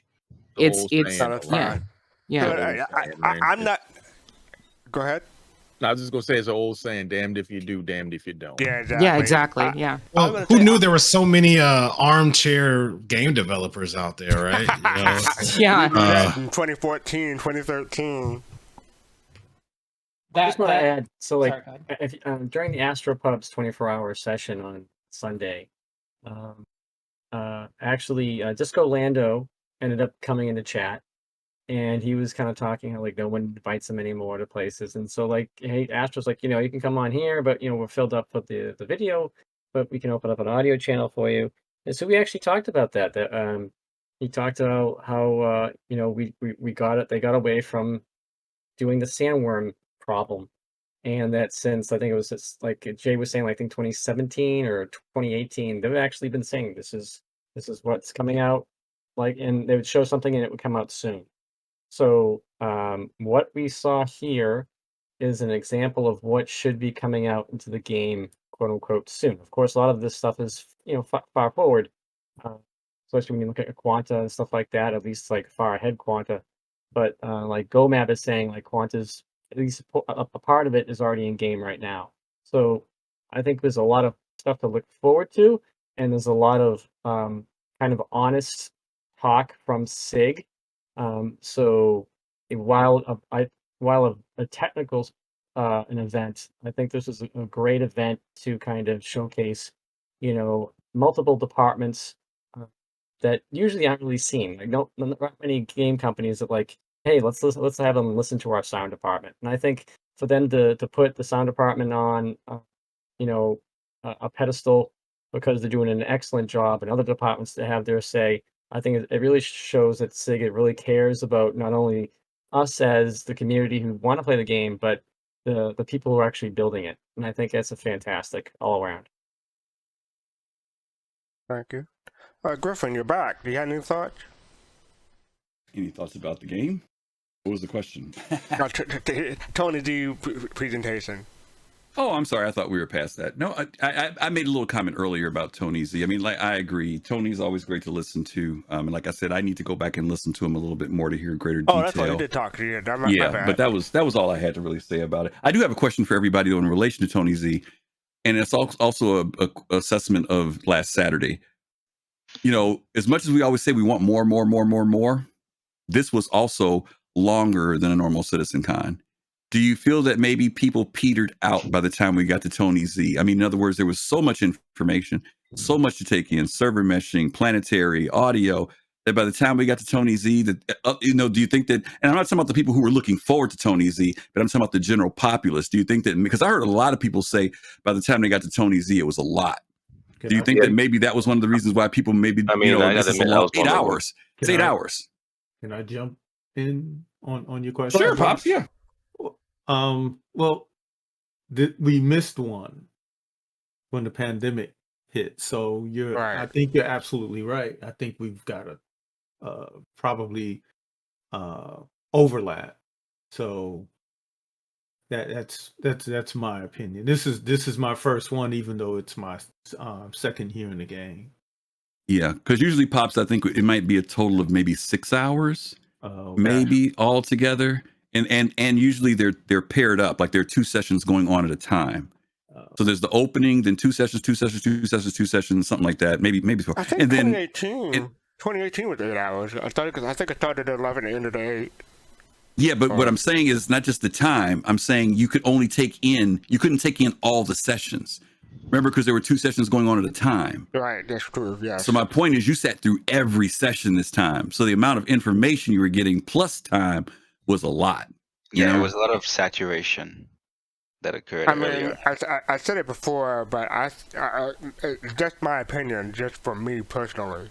I think Life in the Verse, Ship Talk, and crap, I went too far. The systematic gameplay, the stream part, this one. I think those 3 were my top 3. The middle 3 or middle 4 in between those wasn't too much my bag, and the sound effects I was just fading by that time, so I had to go to sleep and come back and finish it. But yeah, it's like it was a lot, but I understand why they did this way, because like to Griffin's point, basically. I think they should have just done it the way they normally do regular CitizenCons, where because they normally have the main stage and then they have either 1 or 2 other stages. Yeah, They but they should only have have just one kept- channel. Right. That's what I'm saying. You still run it the same way you do the main stage showcasing, right? Because I mean, what would happen is if the main stage is not occupied, Jared would go to one of the off stages. But then as soon as something came back on the main stage, he'd go back. So how they can structure it is they have the main beats that they want to show people, like the visual stuff, right? You do that on the main stage. So maybe CitizenCon goes from 8 hours down to maybe 3. Okay. And then you can have, so what they should have done is as they started it, they could publish all the other ones that don't have a lot of visuals on them on YouTube, right? And then they just, concentrate everyone for like 3 hours on Twitch and do it that way. The problem with that is there's a lot of people in this community that want the technical. There's I mean, and I'm they're not saying gonna that's get the it. problem. I'm just saying that if you do that, there's going to be blowback from the Right. people that are like, all we got was fluff. And- We and- didn't get to see any of the tech stuff, and they won't necessarily go and look at the YouTube upload. They'll just they check in once a year for CitizenCon. I think that's it. Rain. No, hold on, everybody. Let me go back and say Griffin- something. Yeah. Before Griffin goes, Table of Horrors, thank you for the raid of 15 people. We appreciate it. Hey, thank you, Table of Horrors. I missed it because I was too busy paying attention to the conversation. So sorry about that. Table of Horrors, we appreciate you. Thank you. Go ahead, Griffin. Thank you. Now, I think that everybody kind of contributed something to this argument. There's never going to satisfy everybody. And Right. I agree with the whole thing that normally for the last few years, people have been talking about the fluff of Star Citizen. And then when they gave them, here's the real world and where we are, then people were like, where's the fluff? It was almost like they couldn't win. My argument had more to do with the fact of the way they laid out the show more than the content of the show. And I think that's just because of the way that it's been presented over the last 5 years. It's been presented with Chris. It's been presented with Chris opening with the teaser, the first parts of what's to come. And then we go through our sessions, the brainiac stuff, the slow stuff, the fun stuff. And then Chris comes back and then shows us, here's where we want to be. And we've kind of gotten used to that format. So this year, as we mentioned, I think we were talking about this Fast Carton and Tomato on Paul's show Saturday. It was really heavy toward the front with that stuff. Ship talk, Life in the Verse, the multiple demos and stuff was all at the beginning. And then as it cruised through, it became more heady as it went on. And the 8 hours sitting there consecutively, because, normally, even with the breaks that Jared did, where he kind of did the live bits and stuff, during a regular CitizenCon, the breaks are totally different, usually because they're running late too. but the breaks are a lot more different. They're more interactive. You're hearing from the community. They're interviewing people that are there in Germany or whatever. We didn't get any of that stuff. So it was just like all information. I'm not against it by any means, but it was different. It was definitely different in how we take in information. But I was just kind of wondering, because all of us are excited about Tony Z, but a lot of us were burnt out. I know I was. By the time I got to hour 8, I said, you know what? I'm going to watch Tony when I can sit and digest all this, because you guys know listening to Tony once is never enough. You know, you got to go back. I'm glad I didn't try to charge through and try to stay awake. I would not have made it. You're going to be an old man. That's all that is. You're just going to be an old man. Taking that myself. I ran a watch party for the old Elite Dangerous crew that transitioned over to Star Citizen and Skunk Works. We had like 40, 50 people. And I was there for the whole thing because I was hosting the watch party. And I was very tired at the end of the day. So. Rain, can I ask a favor of you, Rain? And we wanted to have a couple of, we were actually trying to get Kate and Tweaked on with us last Sunday, and we didn't get them.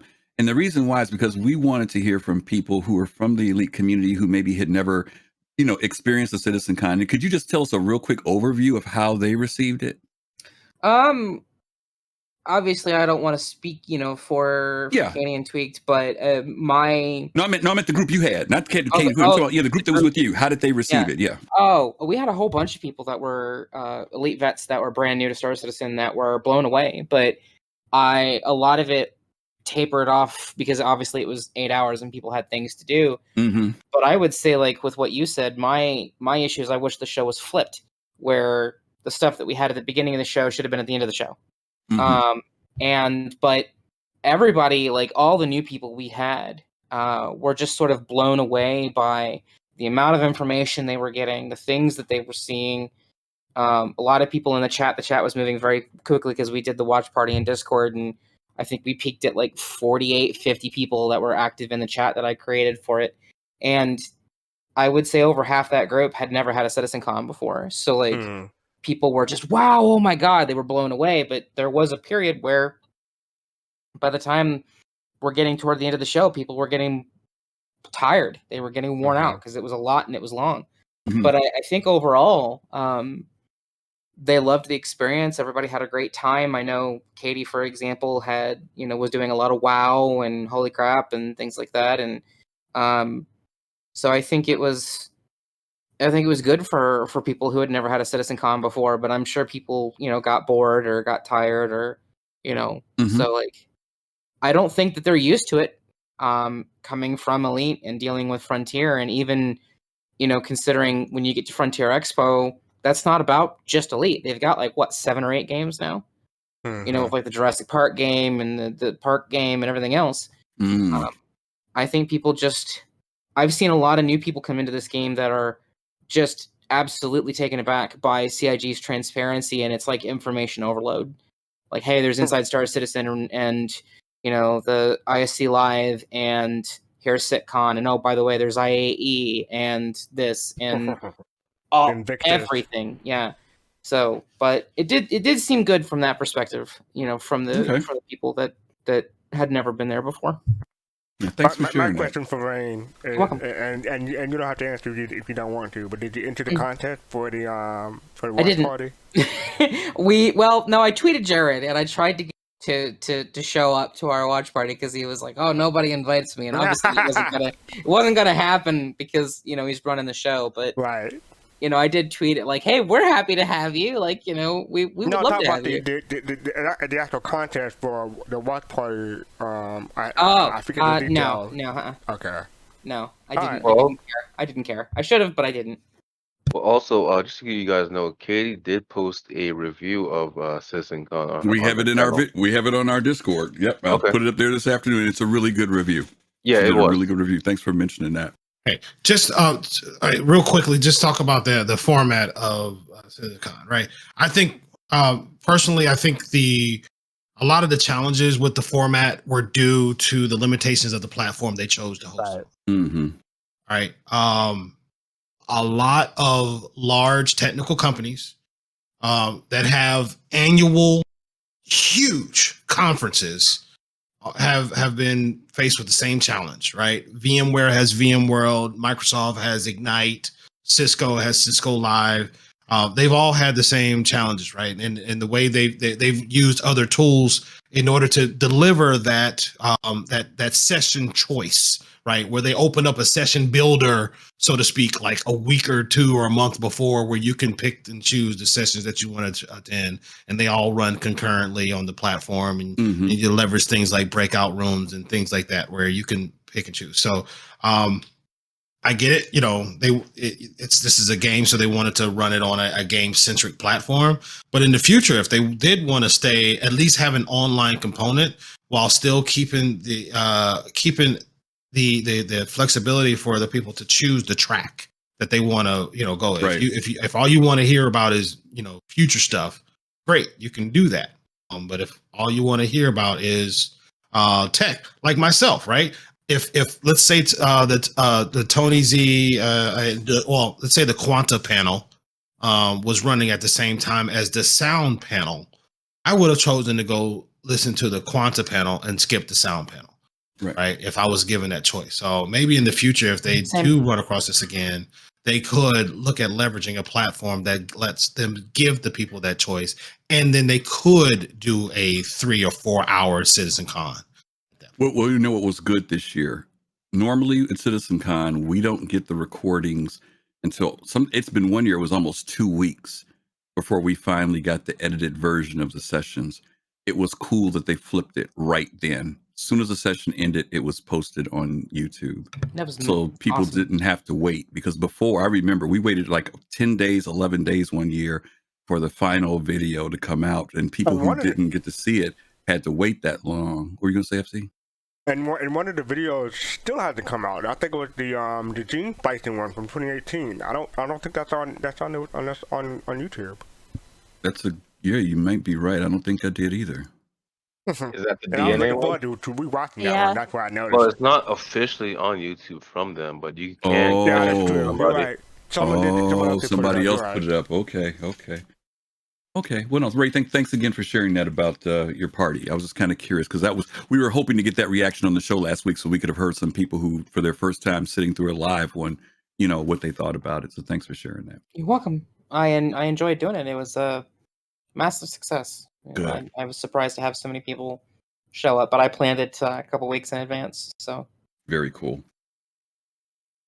I do think they should make it a sandwich, like Todd was saying, because it's the best way to enjoy CitizenCon. You have you need something to prime you at the start, and then you need something to satisfy you at the end. So if they do that, I think that would be a really great way to do it next year. I mean, I wonder if we are still forgetting that we are still in the middle of a pandemic, and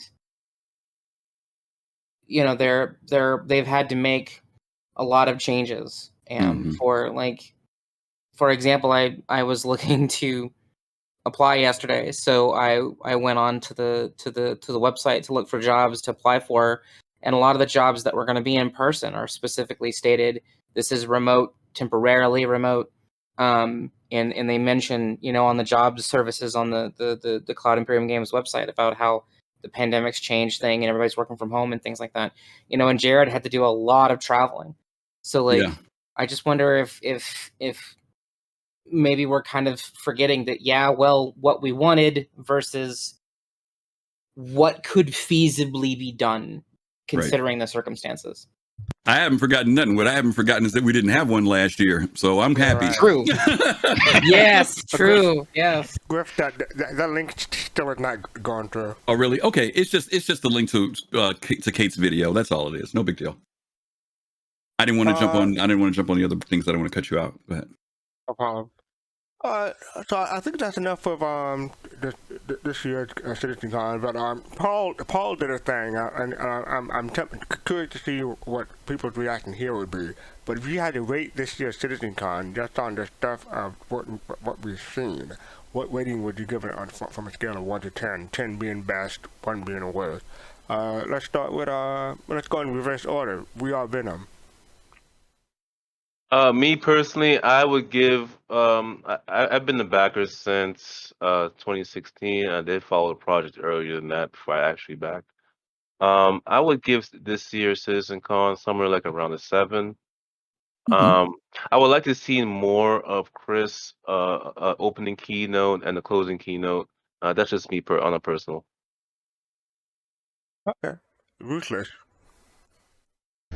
For it being my first CitizenCon, I don't think it'd be fair for me to give it any kind of a No, low go or high ahead. rating. I was just amazed that I was actually able to be a part of it this time, and everything that I saw for me wise, I definitely agree with you guys said. I think that the fact that they started us off with so much good flair, and then it went kind of dead for a while, was probably a little detrimental to them, especially when they announced that the PTU was live and they lost about 4,000 people to go run and go play. They were like, "Oh, it's live," so they went and took Big off. mistake by them. They should wait till later. Oh my gosh, yeah, exactly. I was a little disappointed I didn't see Chris really come out and do. I know it was a pre-recorded for him on both ends, but I was told that usually what he does, he comes out, gives a great presentation in the beginning, and then at the end he tells you, oh, by the way,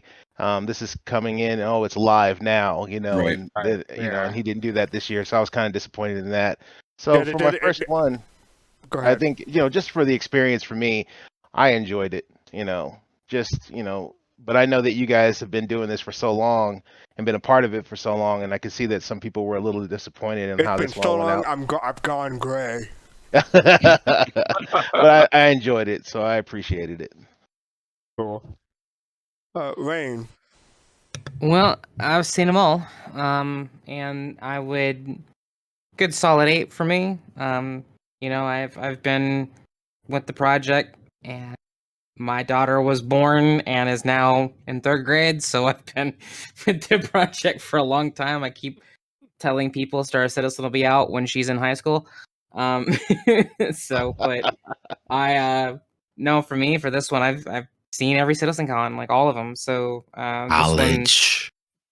Your this kids will be one, playing. Your kids will be there for when Star Citizen releases. that's true. I would like to still be alive when it releases. Thanks. I was about to say I'm almost 50. I'm Yeah. almost 50. I want to be around for it too. I'm 38 and like next month, so I'm or congrats. December 38. Yeah. Sorry, December, not next month, but in December I turn 38. So, yeah, I would say 8 out of 10 for me. It was solid. I loved it. I had a really good time. Okay. Pop. So what would you rate it?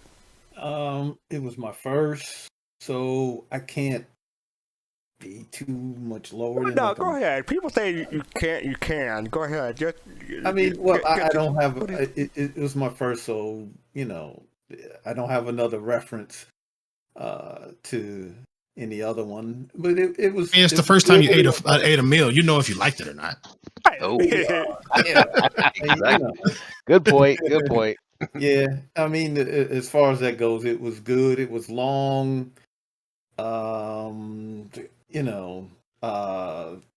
It was. Once the Banu hit, I was lost in Banu country. So, hey. Yeah, I'm not gonna do my Banu thing today. Yeah. But I will say that I am absolutely seriously because Griff asked us to go to the next one with him, and we are seriously looking forward to that one and really putting a big effort into meeting you guys at the next one. Cool. Oh, Digi. Love to have you guys. Yeah. I'm gonna go. Oh, We're gonna have a big Soul Citizens party at the next CitCon, man. I'm calling it right now. Hey, right. Oh, Digi, what rating would you give this time, CitizenCon? I give it a 6 out of 10. There's some parts of it that I really liked, like some of the pre-recorded stuff. It makes it easier to digest, and then I don't know if you guys have ever watched like the previous ones, but sometimes when shit doesn't work, I cringe in real life. Right. And I'm like, this must suck for these devs, because they look forward to Right. this. They can interact with like the community and show us what they've been working on. And like I said, I would like the format to change a little bit just to tweak it. Something in the beginning. You can do the technical stuff in the middle, and then we need something good at the end. And I think that if they would have just, split it up, just like they do at a regular CitizenCon, stage 1, stage 2, stage 1 Twitch, stage 2 YouTube. I think that'll be perfect for people, and it'll also keep them engaged a lot more. It By does the way, suck, because usually you're getting yelled at. Yeah, that Sorry. is usually the format. The format Right. was different this year, and again, I would say give them positive, criticism about it, and say, hey, we really liked the other way around, and I think that they'll get it. There, and to Ray's point, there may have been some reasons why they went the way they did, because even the fact that Chris didn't close it out was interesting to me. He opened it up with a 5-minute piece. I mean, the closeout wasn't like a closeout, Right. and then there may have been reasons, I mean, and right now what we do know Chris is Roberts. yeah, but again, you can't satisfy the community. There are some people who say Chris Roberts talks too long. Then there are people who say Chris Roberts doesn't talk enough. There's always people that are out there. Again, this huge argument that came up about the sandworm. I'm so sick of hearing people raise the issue about the Right. sandworm. I'm like, if I hear about the sandworm one more time. Jade mentioned it last week. Guys, even if the sandworm was in the I game, wanted it's tonight, on too. it's on Lear 3. So we don't have Lear 3. So what are you guys barking about? But there is that. I guess maybe because I've been to the CitizenCons, not only witnessed them online, but I've been there, and we see how much work goes on. Odie, to your point, when you were talking about what happens when things don't go well, one of the coolest things about being at the convention when things don't go well is that the community cheers for them. They don't get mad. They don't boo. It has now become the expectation that something's going to go wrong.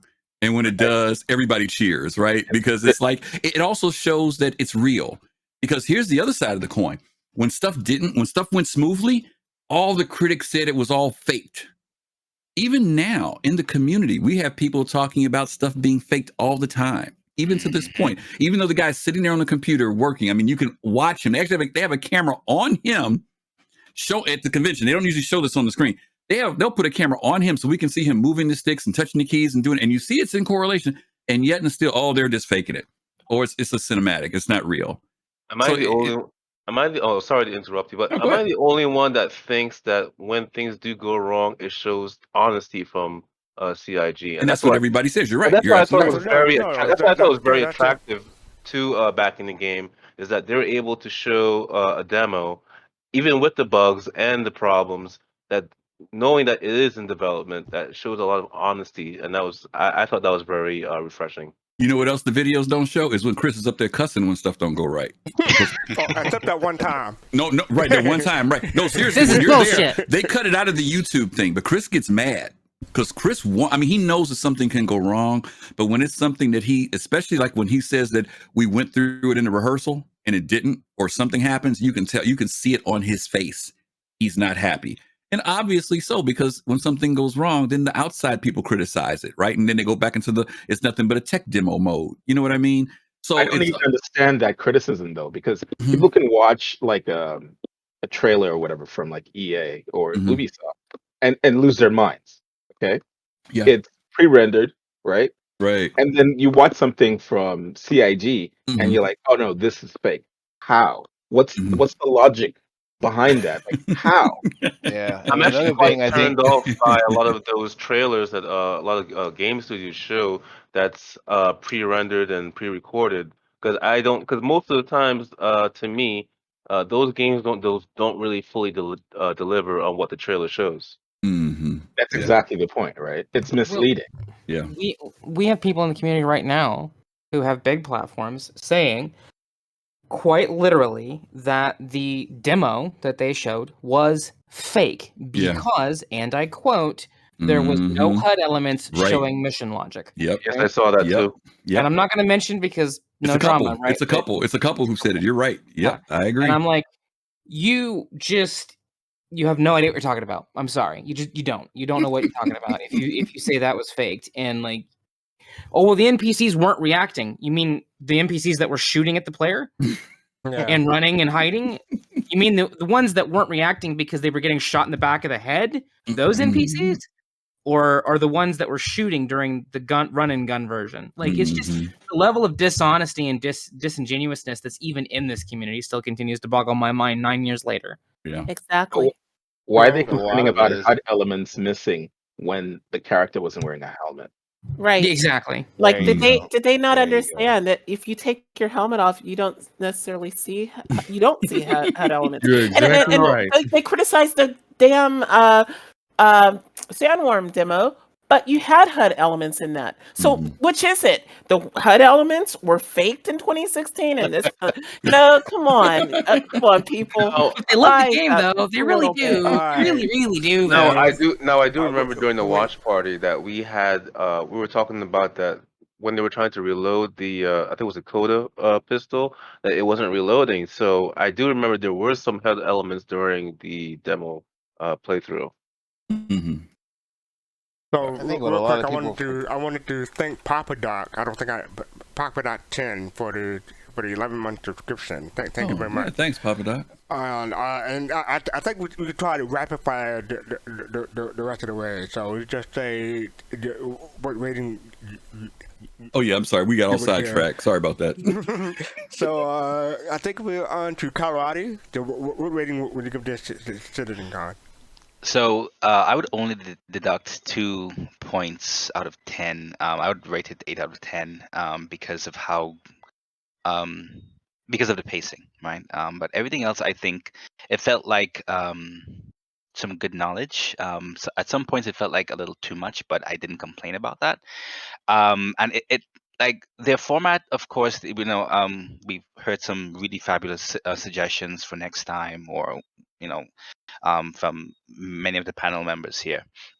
But personally speaking, I thought that the format, not in terms of how they presented it one after the other, but in terms of the content chronologically, I thought, I really liked it because, for example, there was, one session that I really enjoyed, and then one that I didn't, it didn't really speak to me, and then the other one it piqued my interest. So um, I would say that definitely appealed to some persons. They definitely hit the spot when it came to that sine wave, but for others, it may not have actually done that quite effectively.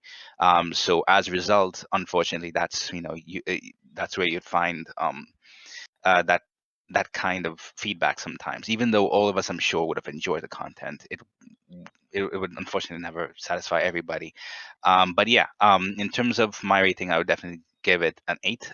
Surprisingly, I would say if I were to look back, I would actually rate some of the past CitizenCons that blew me away a little lower because of how more conceptualized those were. Even though they fit the time period, um, I would actually rate, relatively speaking, I would rate those lower after seeing this one.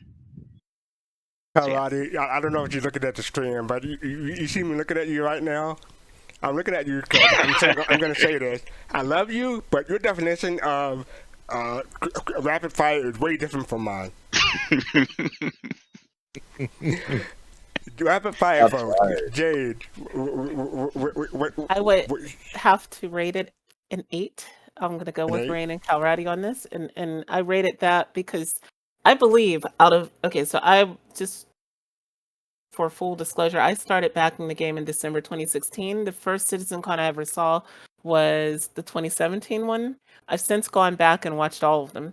And out of all of them, I believe this was the most information-dense CitizenCon. And I think there's so many things that they low-key dropped that people might have overlooked.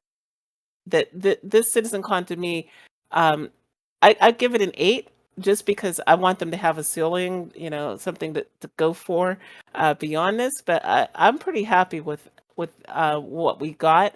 I don't necessarily agree with karate in terms of the rapid fire. I think at the beginning, absolutely, we got a lot of information in rapid fire, but then we got a lot of information, period, which is good. I'm really happy with that. But yeah, I think a definite 8, almost bordering on a 9, just because, like I said, they low key dropped so many little things like, oh, and by the way, this is the tool that we're going to be rolling out the players to build bases at some point. Like that kind of stuff makes this way beyond. I was impressed with 2017, and like Calradi, I'd have to downgrade 2017 now, in comparison to this one. Yeah. That's all. Griffin, I don't know if I'm old or what's going on here, but the definition of rapid fire has definitely changed, hasn't it? And yes, you're getting old. Go, man. Why not Rapid both? fire. You give us your rating. This was the best CitizenCon this year. This year. No, I give it a 6.5, 7. Again, just because they could have done a better, they could have used better platform to do better split out of the sessions. But like Jade said, I love the information denseness of it, the density of it. It was very informative, and I appreciate that. Was that rapid fire enough? That's better. Not quite. That's better. Face to face. Yes, I would like to say I give this CitizenCon an 8. It was great to do it with you guys. The reason why I want to give it an 8 is because it was fantastic. Another point is I would have given it a 5 if I was just watching it by myself. Yeah, but I would like to definitely point out some things about rapid fire, like you said. I was trying to troll, but it kind of fell apart. But go ahead, continue. Kusanagi. So I kind of go back and forth on my rating here. So I started at 6.5, and then I went back up to so I'm now at 7.5 because Jade really, I think she kind of hit back at me regarding the base building. The base building aspect was a really cool, like kind of a curveball that the community didn't really expect. Chris Roberts' talk, I did expect him to talk for like an hour at the end, and I was kind of disappointed when he didn't, because he's like he's like the whole picture. He's like the god of sci-fi games, and he didn't want to throw down a verse in the Bible. So besides that, Squadron 42, like no info on that. It's been like a couple of years since we've had like the kind of like the playthrough, and then we had like the trailer that came out like a year after that, I think. So I mean, it would be nice to get like an updated trailer at least. It doesn't have to be all new stuff or old. Yeah. And then it was funny because we get Tony Z here, and I remember watching this, and chat was just pretty much talking about how built he was to like, oh my god, look at his arms are jacked, and it was kind of funny. But for him to be the moderator, I thought was kind of hilarious. I thought like someone else should have been the moderator. But it was a great information, and that goes along like my next talking point, where the whole 315 thing, you have people that just don't want to be all into that techie stuff. So that's why I think they dropped 315, because they kind of knew like, hey, this might, we want to give people something to do if they don't want to be here. But and then I just want to say the Liberator, which is kind of like a forward thinking aspect from them, which I think is really cool, because when you look at Pyro coming into play and not being able to move your small ships, I think that was something that they're just kind of like thinking ahead and get the gears going, and it kind of makes me think that they're going to drop both at the same time.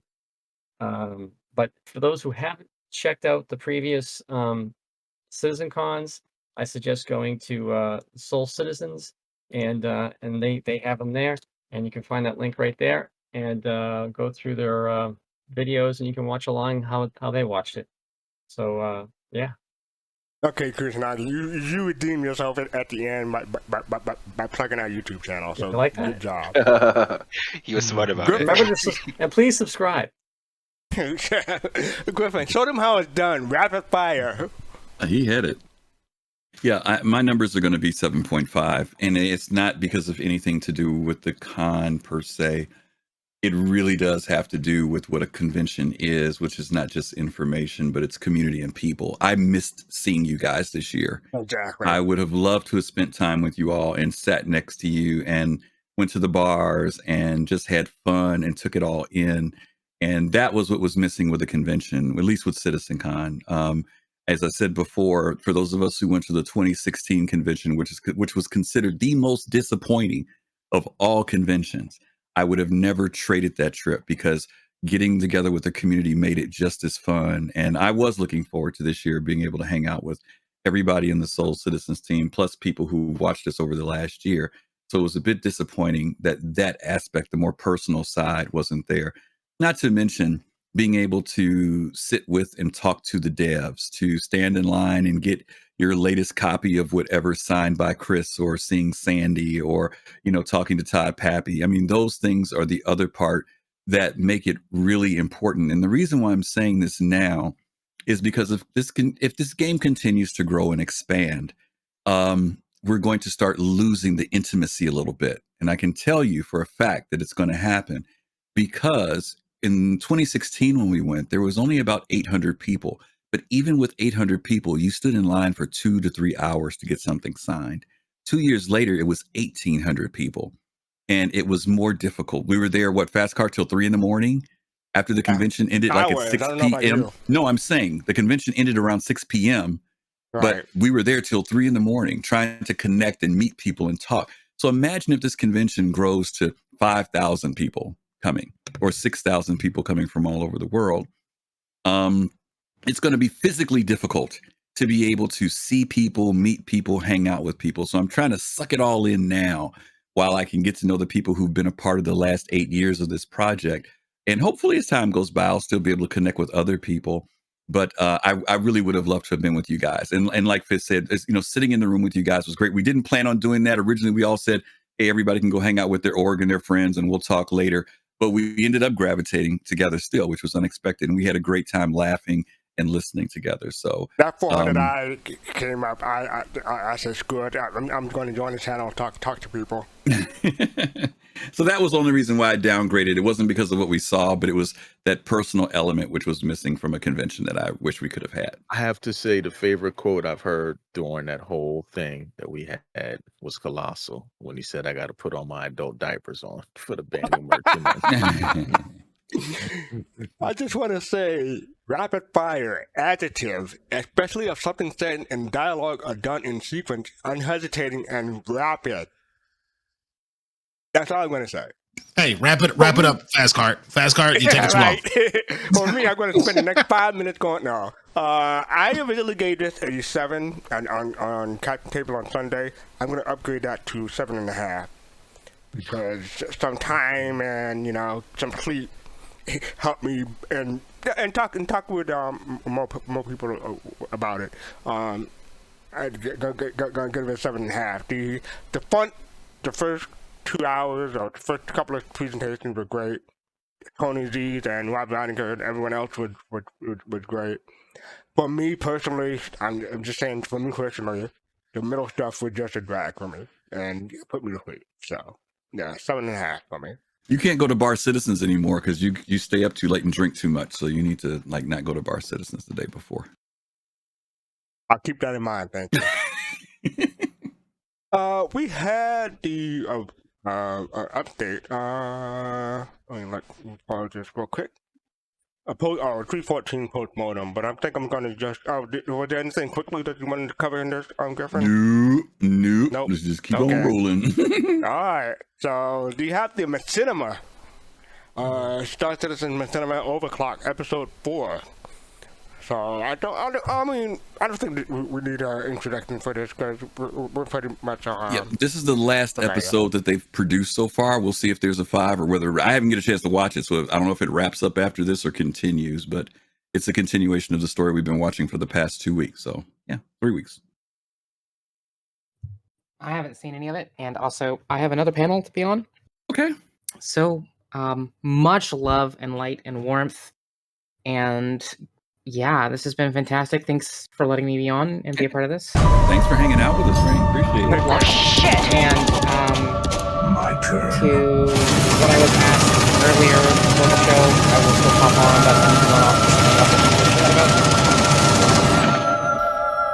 That's Bulldog team has identified the body. Confirmed to KIA. Jesus, Ava. I should have never sent you alone like this. We'll find whoever did this. I promise.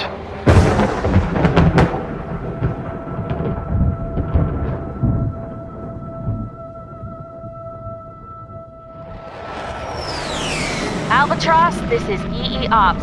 Welcome back. You are cleared to approach and dock with our command vessel at this time. Please approach the portside airlock. How copy? Albatross copies all. On final approach now. 1 KIA on board.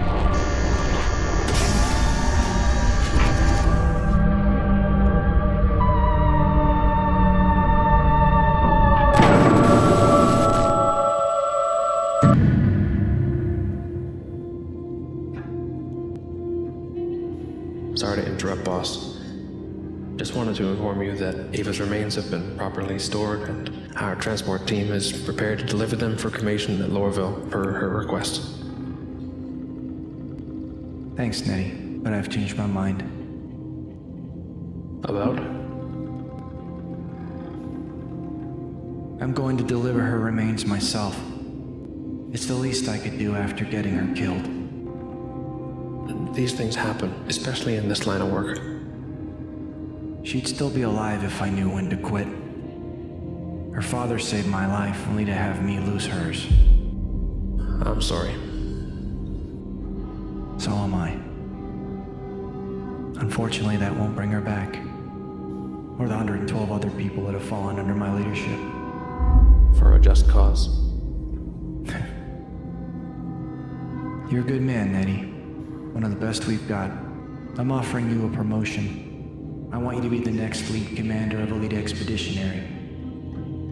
You're leaving? Just taking a step back. It's about that time in my career. Well, I'm flattered. But I'm more about cargo ops than combat. That's a good thing. Maybe you'll get less people killed because of it.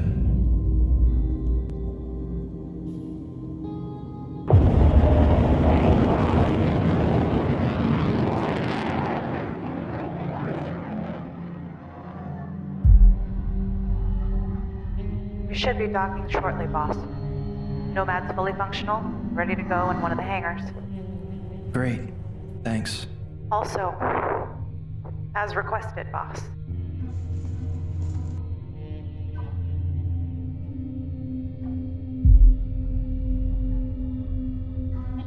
Is this? Ava's remains. I hope whoever did this gets what they deserve. Me too.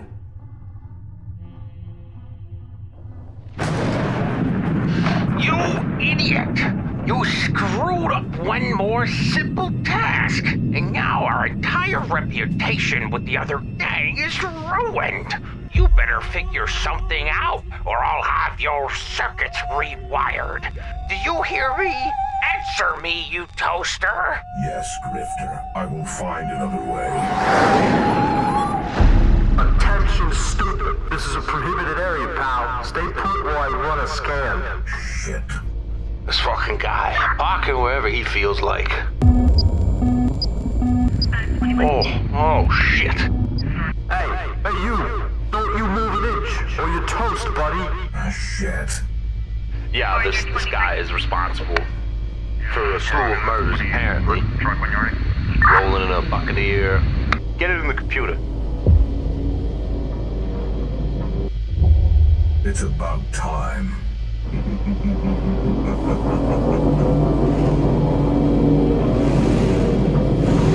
Hey, Chief. I'm gonna need you to shut it down. It's gonna be a while. Not on my watch. Hey! You get back here! Motherfucker! Alright, come on.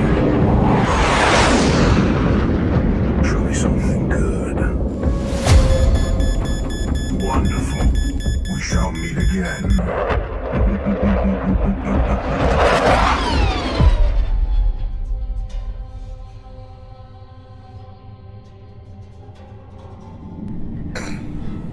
Hey, Nettie? What's up? Nate dropped off the scope. I thought it was a glitch, but he's been off for a while now. Okay. Give me the time and the grid of his last known location. Get Meteoros in here ASAP. We're shifting to Redcon 2. Hey, Ops. This is Boss. Radio check. Got you loud and clear, boss. What happened? I think the Nomad needs some work. Ava's remains have been delivered. Everyone, stand down. Attention, this is Crusader Security. A distress beacon has been detected on the surface of Stellan. A Drake caterpillar contracted by Shubin Mining is suspected to have been hijacked. Reports suspect the culprit used his buccaneer to execute the crew. It's gotta be him. My turn, asshole.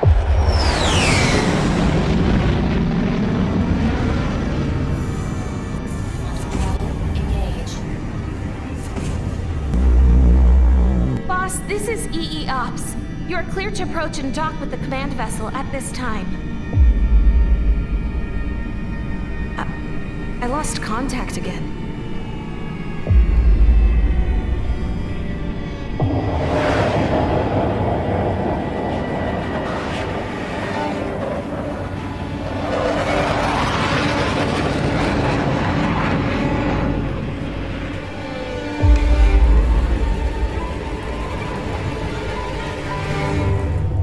Not a buccaneer in sight.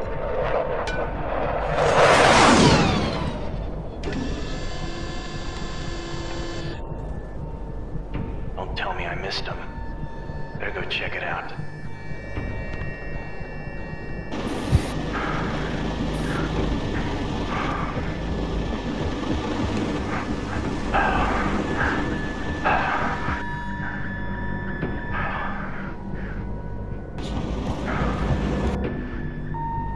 Where the hell is he?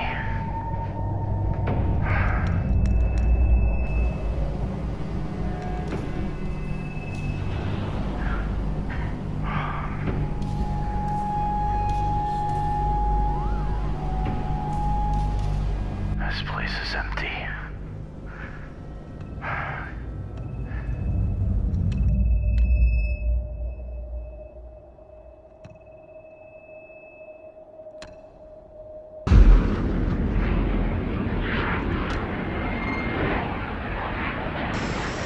Okay, team, we're getting close.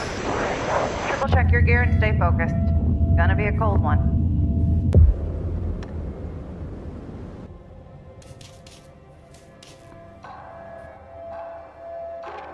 That Nomad is bad luck.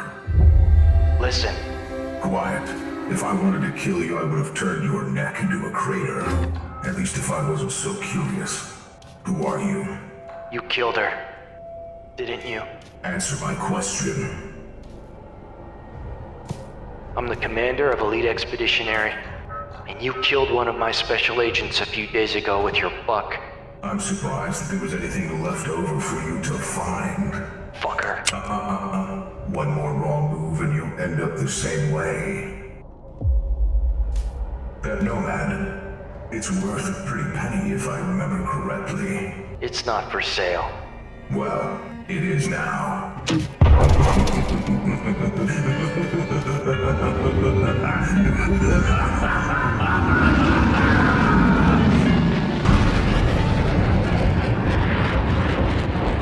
Albatross has the buck in sight. Proceeding to neutralize.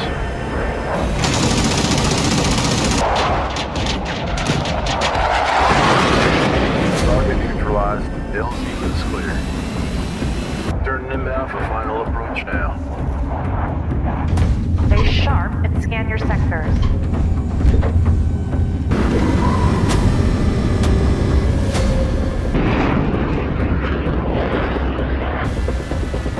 Albatross wheels down. Bulldog team, you're cleared off. Call last man. Go, go, go! Last man. On me for the sweep. This place is a tomb. The hell was that guy thinking he was gonna do with all this cargo and a buck? Just a handful of this stuff goes a long way. I say we call it Nettie. The Nomad wasn't even here. Nomad or not, better finish our sweep. These wrecks are always full of surprises. I found him. He's still alive. You okay, boss? Yeah. I'm okay. The armor saved me from the shrapnel. Albatross, wheels up.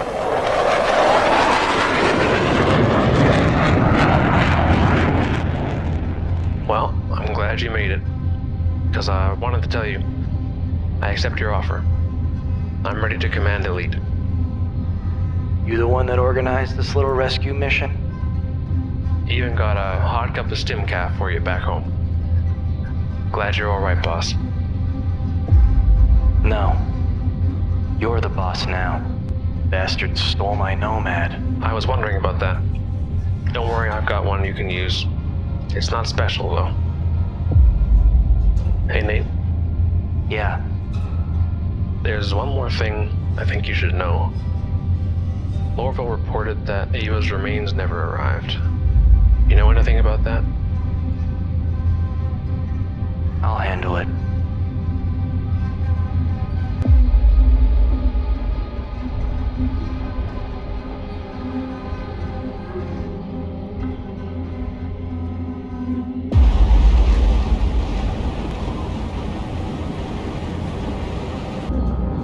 God, this thing is slow.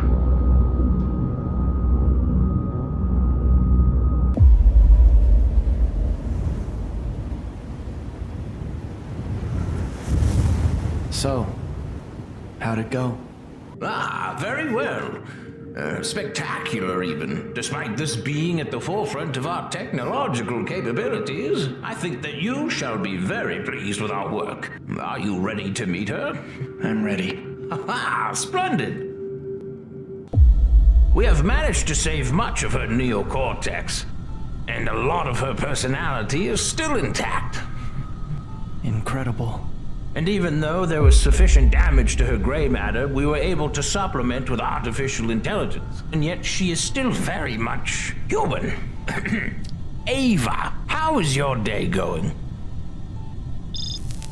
My day is going well, Doctor. Thank you for asking. Go on, ask her something. Ava, do you remember me?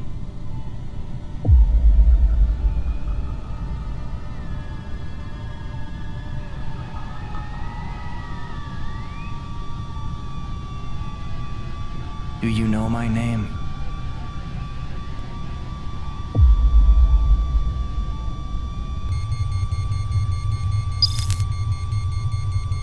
You are the one who calls me special. Yes. Well done, Ava. I'm going to have to shut you down now temporarily. There's still some work that needs to be performed, okay? Eat it, Dick. Oh dear, that must be some sort of glitch. No. That's her. Welcome back, Ava. I've got big plans for you.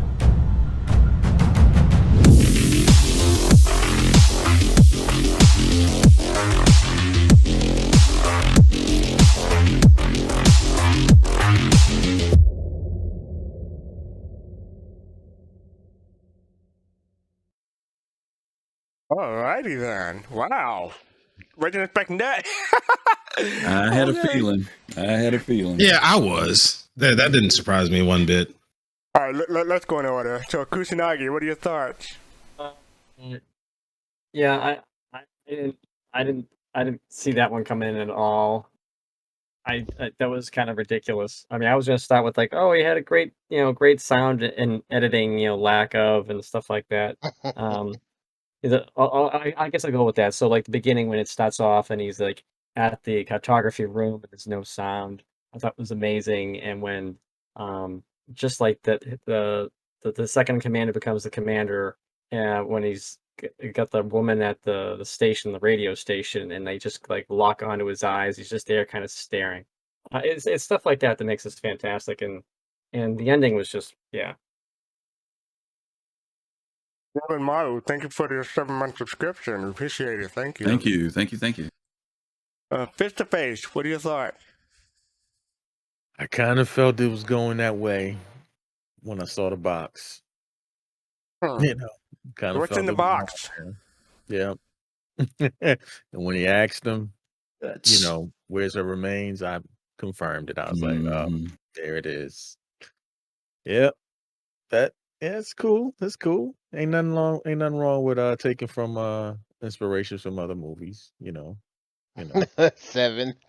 See, I didn't pick up on that at all. Like, I mean, RoboCop. You got to think about it. I mean, that's right there at the end. Mm-hmm. Yeah, at the It's end, yeah. RoboCop right there.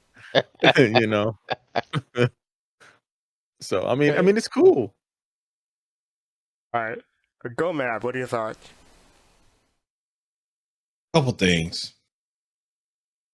One, Nomad would never fit in a Carrack. That just here's it a killed special. it. Yeah, that killed it for me. No, yeah, the Nomad, especially not like multiple Nomads. They're like, oh, we got a fleet of Nomads. Second thing that was like completely unrealistic. Nobody, and I mean nobody, uses a hoplite.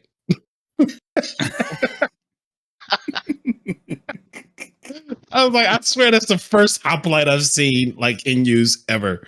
I was like, what is okay. Yeah, but no, outside of that, it was very well done. I enjoyed it, but those things kind of made me chuckle. I was like, wow, they actually used the hoplite. Go Mad. AR Verpon in chat said, I do. I love my hoplite. So there. You are definitely the 1%. No, but you know what? It's a good point, though, that GoMap mentions that. And I think we mentioned it a couple of weeks ago. It is interesting to see that they're using ships that most people have not integrated into other machinimas. So they were using the Argo. You know, they've been using a whole bunch of different ships, which is cool. I like the fact that they're finding ways to implement them into the, into the story. But I like the fact that they shot the weapons, right? They they blew up the buck with it. You know, I like the Vanguard series. I just never seen people use the hoplite because the drop ship functionality in the game currently doesn't have much. Oh man, it's a machinima. Stop. I know. I'm just saying, it's a joke that I like the It's not a hoplite. game at that point. It's a universe that, right? I know that. That's why it's the joke is ain't nobody got a hoplite, but they using it. Yeah. Okay. All right. Yay. Yeah. So yeah, when I evaluate machinima, I look at what story were they telling, and I absolutely loved this story from the very first episode right up to that ending. Yeah, I mean, the same thing I've said for just about all these holds true. The timing of their scenes, the editing, everything's top notch. The FOIP is, well done. Yeah, I really like this. I want to see more from this crew because they obviously have the filmmaker bug if they're not filmmakers themselves. All right. Karate. Yeah, I really liked the continuation of the series. It's only one thing that I wish that they actually included, especially when it came to the ending, with the doctor or the surgeon was talking about or presenting RoboCop Ava. I kind of wish that they used some of the terminologies that we got. Even though I mean these machinima they take time, and who knows, how long it if they would have actually recorded this before we got those terminologies. Who knows? But it would have been cool. Hopefully, maybe in the next one, if they have a next one, I think they have most likely, given what we saw in the end. It would be nice if they included like the the medical terminologies and those things, or the regeneration terminologies. But yeah, overall, I really enjoyed it. And yeah, great one. Easy. Yeah, like I said last time, when we were giving them notes, we were like, are they going to use regeneration? But I guess maybe they had already recorded this. But I mean, it is a good compromise, and it actually kind of ties into what we'll get eventually, where you can replace limbs and stuff. I mean, obviously they've gone a lot further than that, but it's the same basic concept. So I thought that was actually pretty cool. I did like the story and how they presented, and I think I saw a video from these guys where they were talking about how they actually made the series, and like how long it took them. And I think some of them are actually in film, so they're professionals, which shows in their work, which is actually really cool to see. I can't wait for them to actually get like more tools, for the camera, maybe things for like sound, maybe different tracks for sound, so you can manipulate it more. But if we just give them like really good tools, these guys will literally advertise this game. Like I don't know if you guys have ever seen like another guy, Ben Bananas. He probably has the most viewed Star Citizen video ever, right? And he made the machinima in the game, just him playing around with his friends. If he had better tools to use for stuff like that, and all these other creators, I think that'll be the best way for CIG to even advertise their game. They just, make like a contest or something, and then just use the winners' videos. That's a good idea. Thank you. Pops. Well done. Well done. Couldn't go get my popcorn, but well done. Yeah, my bad. I didn't warn people. See, people, that's how you do rapid fire. Oh, Ruthless Thug, 74. We're still on that fast car. Yep. I thought it was pretty good up until the end. Rapid fire. There you go. No, that's fine. You can go on if you wanted to. No, you're good. I did. I enjoyed it. I think I'm loving the series. Like I said, it was pretty good to me until the end there. Why did you like the end? I was gonna ask that. I just thought the ending was kind of weak. They were building up to like a good suspense up to that point to me, and it just was kind of weak. Okay. I think somebody should have asked what's in the box. Oh yeah, in the box at the beginning, like I was thinking, like about Seven, the movie Seven. What's in the box? Right. What's in the box? Venom. What are your thoughts? When I first started watching this series, I kind of got a little bit of a emotional attachment to Ava, and I was like, man, why did you just kill her off so quickly like that? But just like what you guys said earlier, when I saw the box, I was like, okay, now I'm getting to see where they're going with this. I thought the series is very well done. It has a pretty good pacing. Even some of the VoIP facial expressions and some of the animations I thought were very top notch. I think everything has been top notch so far. The storytelling. I'm really looking forward to see where this is going. Yeah, I'm gonna give my quick review before we hand it over to Griffin. I just want to say those motoring eyes. I don't know. I didn't know that was possible with VoIP. They did a good job with that. With the new boss doing those motoring eyes. Yeah, that really stood out to me. I was like, wow, look at those eye movements. They were just very, very well done. And I serious question here, folks. Why didn't he immediately go to jail when he got caught by the police like the rest of us do? I mean, what's up with that? I don't think we should answer that question fast. It should have faded to black and then woke up in prison. When I saw Ava's Remain, I'm like, okay, where are they going with that? I didn't have my writers or predicting routine on, so I was just watching it for the enjoyment. So what I was expecting, but when he stole the Nomad, I was expecting it to blow up and it had Ava's Remain inside. That's what I was expecting, but it didn't do that. And it said the guy at the end said she had AI. Isn't AI illegal? So no, we elected Addison for a reason. That's right, we did elect Addison. And they said like two days ago, or last week rather. So already.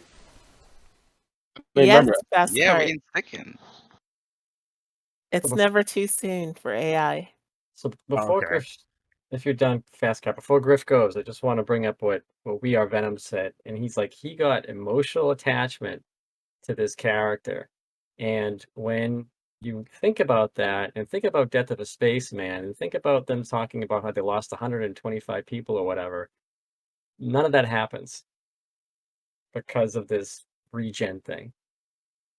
That's all I got. And my last thing was that bad guy laugh, not bad. I appreciated it. Did a pretty good job with the bad guy laugh. I disagree. It's over the top. I think that's part of the point, though.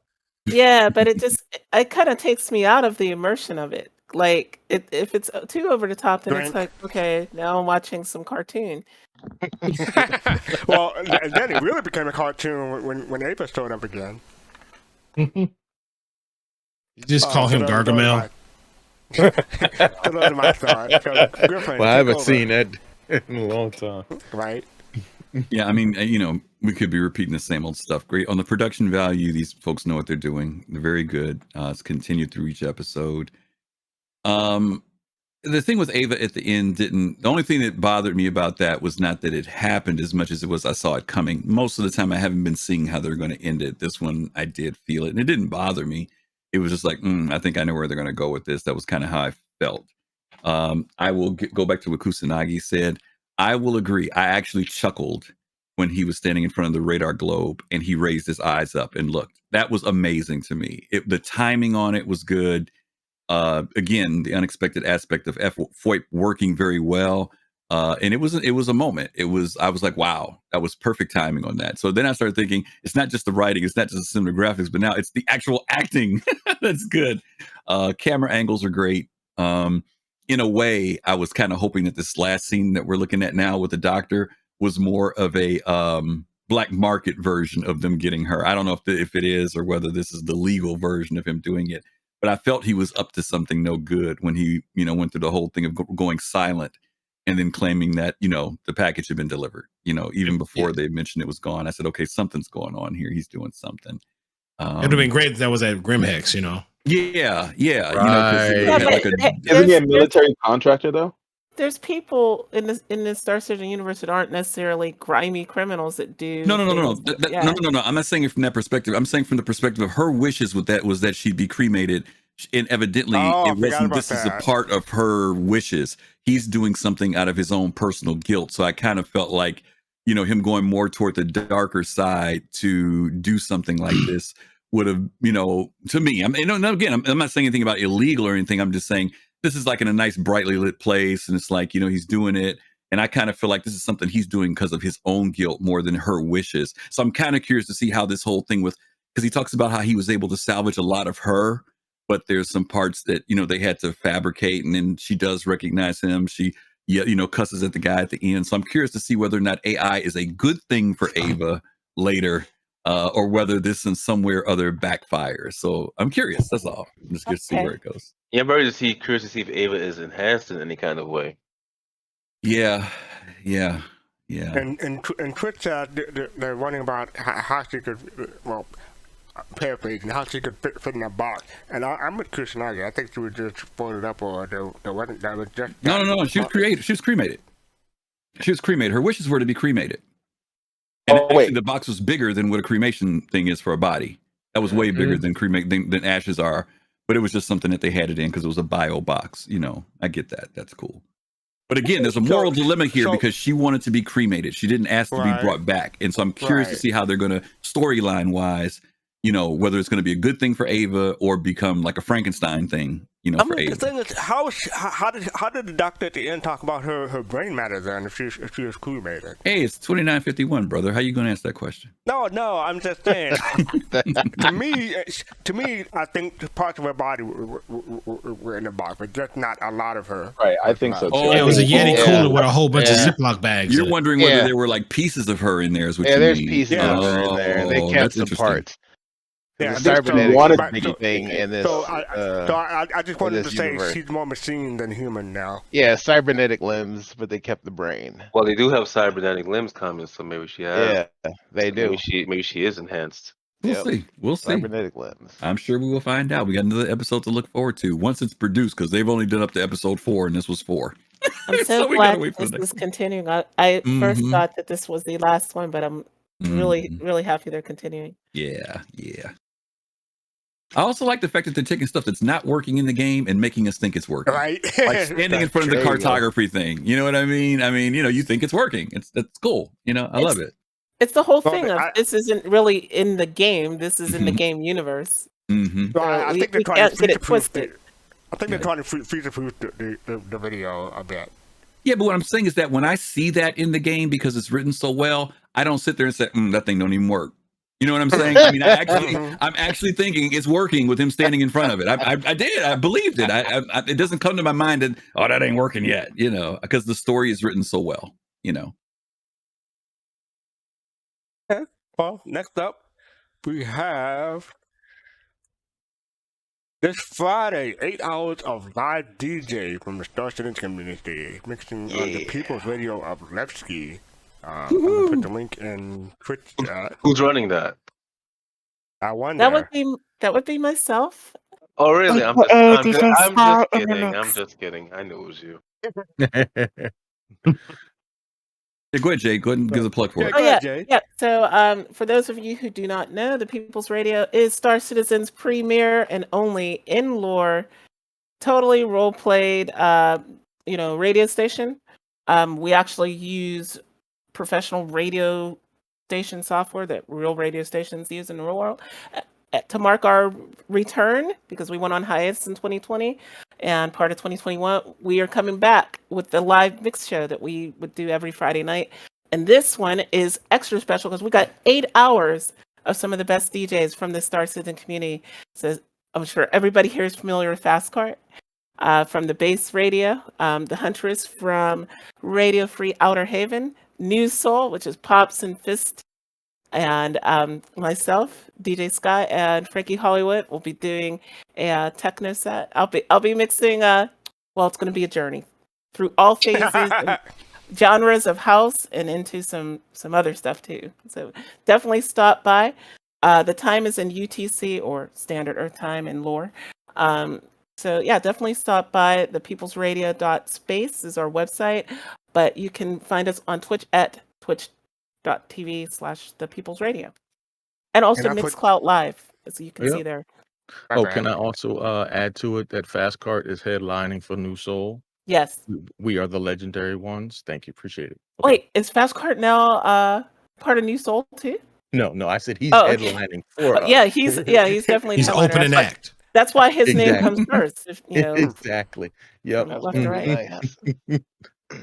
But I put the link in Twitch chat, so if you're interested, go and check it out. That's awesome. Next up after that, we have a Bar Citizen on Saturday, October 16th, 3 p.m. Eastern, 7 p.m. UTC. I'm going to put the information in Twitch chat, but you click that link and reserve a spot. You get information. Oops, too many characters. You get information in your email back, and it should be fun. We had a lot of fun last time. We had a max of 77 people, top out 77 people. Maybe we get more this time. Maybe it'll be fewer. But hopefully we could get some CIG devs again. So I'm looking forward to it. 3 p.m. Eastern, 7 p.m. UTC. Yeah. For those of you all for those of you who missed the one last week, like Fast Cart said, we had over 70 people there, and we had about 15 people from CIG that sat in. And so CIG's been really supportive. We did some giveaways and had a lot of fun. So this week, where last week was the hype leading up to Star CitizenCon, this week is depth, where we're going to be talking about what we saw, what we felt, and some of the things that were expressed tonight about how you guys felt about CitizenCon. We're assuming, matter of fact, Xylo said he was going to be at this one too. So, this may be an opportunity to share with them positively the things that you felt about the past CitizenCon. And I'm sure they always listen to us, and I'm sure they take some of the stuff back. One of the things that was really cool that we didn't get to share with the community was after the show last week, Xylo told us that the devs actually went back on their forums and told people at CIG how much fun and how cool it was to be at the Bar Citizen. So it's really great to know that they were just as excited about what we did and took it back to their own community. So again, you guys can register for it. You do get a confirmation RSVP. Try to get in there, because we thought we were going to max out last time because we had over 115 people registered. Some people came in and out, but at one consistent time, we had about 76, 77 people in. So hopefully you guys can join us. You don't need a camera to join. Camera is preferred, but if you don't have one or don't have access to one or whatever, still sit in. to use one. Yep. And that'll be Saturday. So don't forget that. Last week was Friday, but this week it's Saturday. Right. And next up after that, We have our next show on Sunday, Medical Gameplay, 8 p.m. Eastern, October 17th, on this channel. We're going to talk about emergency, a look at medical gameplay. We're going to have me, Gomab, Jade, and Love Machine on. So that should be fun. I think Rain said she wanted to be on, so we'll have to double check. Oh, Rain? Okay. Yeah, I think she did, but I hadn't had a chance to send the invite to her, so I'm going to do that tonight. I encountered my first medical griefer during this broadcast. While this stream, I was in New Babbage, Interstellar Spaceport, and I saw these bodies by the ship spawn terminals, and I'm like, oh, cool, I'm gonna go loot them. And I go down to look at them, and there's a guy with one of those guns, one of those medical guns, and he starts dosing me. And like I get all like I could barely get away from him. Luckily, somebody else came up and he decided to dose him because he had better armor. But this is how it's going. This is welcome to 3.15. Yeah, you gotta mask yourself with some Resurgera to just in case those people attack you with any overdose. At least you should be safe because it could act as a pre-masking. Yeah. So we gotta. It's it's something that some of us have started using as well, just for those just in case moments. Thank you. Fear and loathing in Stanton. That's what that is. All right, we done? Well, another thing I want to add that people may not know, for all you 400i owners, CIG released a patch today that lifted up the landing gear on it, or extended landing gear on it. So now you can fit more land vehicles, like a rock. You can actually fit a rock in the cargo bay for it. Yeah, I just tested it. That's what I came in to test. And Such blasphemy. Very Such happy. blasphemy. Such blasphemy. Hey, Grip. Let's have none of that, okay? I'm going to keep it to myself. Too late. But wait, how are you hating on Origin? Do you want us to take no. It's not that. It's just that No. I just like the idea of the exclusive dynamics of that ship, where only an X1 could fit in it and stuff, and people were trying to lower its value by putting a Nox in it. So I was just wow. I think that all of those hover vehicles should be able to fit. There's a lot of space there. They could actually extend it so you can even fit. It amazes me. See, there are all these haters about Origin. Then all of a sudden, they all want to get their Nox and their Yellow Jacket into it, and I'm like, no, leave you guys. Forget it. No, you didn't. You guys didn't like Origin last week. Always been Origin, right? Well, not you. I'm just talking about the other people. That's all. The others. I'm not talking about the 1%ers. I'm not talking about the 1%ers. I'm talking about the other people. Okay. I've been consistent. I'm not getting to 400. I literally upgraded to 100i to go a mining in a 400i. 400. Nice. It's just ridiculous. I don't think many people hate Origin. I think it's the Origin owners that turn everybody off. I don't know what came first, though, man. This is a chicken egg argument. It's like people don't mind BMW. It's just BMW drivers are just jerks. Listen, whoever was saying, you're not going to go mining in a Nomad when you're in an Origin ship, you don't mind. You hire someone else. Thank you. Thank you. Right. So there's no reason to bring it with you. Like it just makes no sense. It's an exploration ship. I'll go It's not mine a in the jump point. Origin ship. How do you think I got my Origin ships? From mining. Shouldn't be mining in that ship. All right, folks. So let's bring this on because it's not like the after show has already started. So I just want to say, so what did we learn tonight?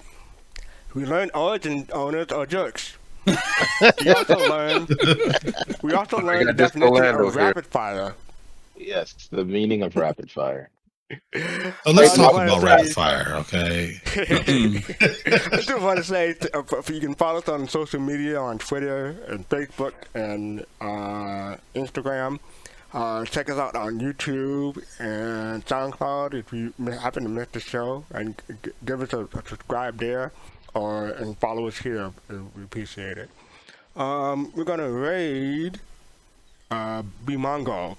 So show him a lot of love from us. I just want to say peace, love, and soul. See you Sunday. Night, everyone. Later, guys. Thank you for letting me speak tonight. Good night, everybody.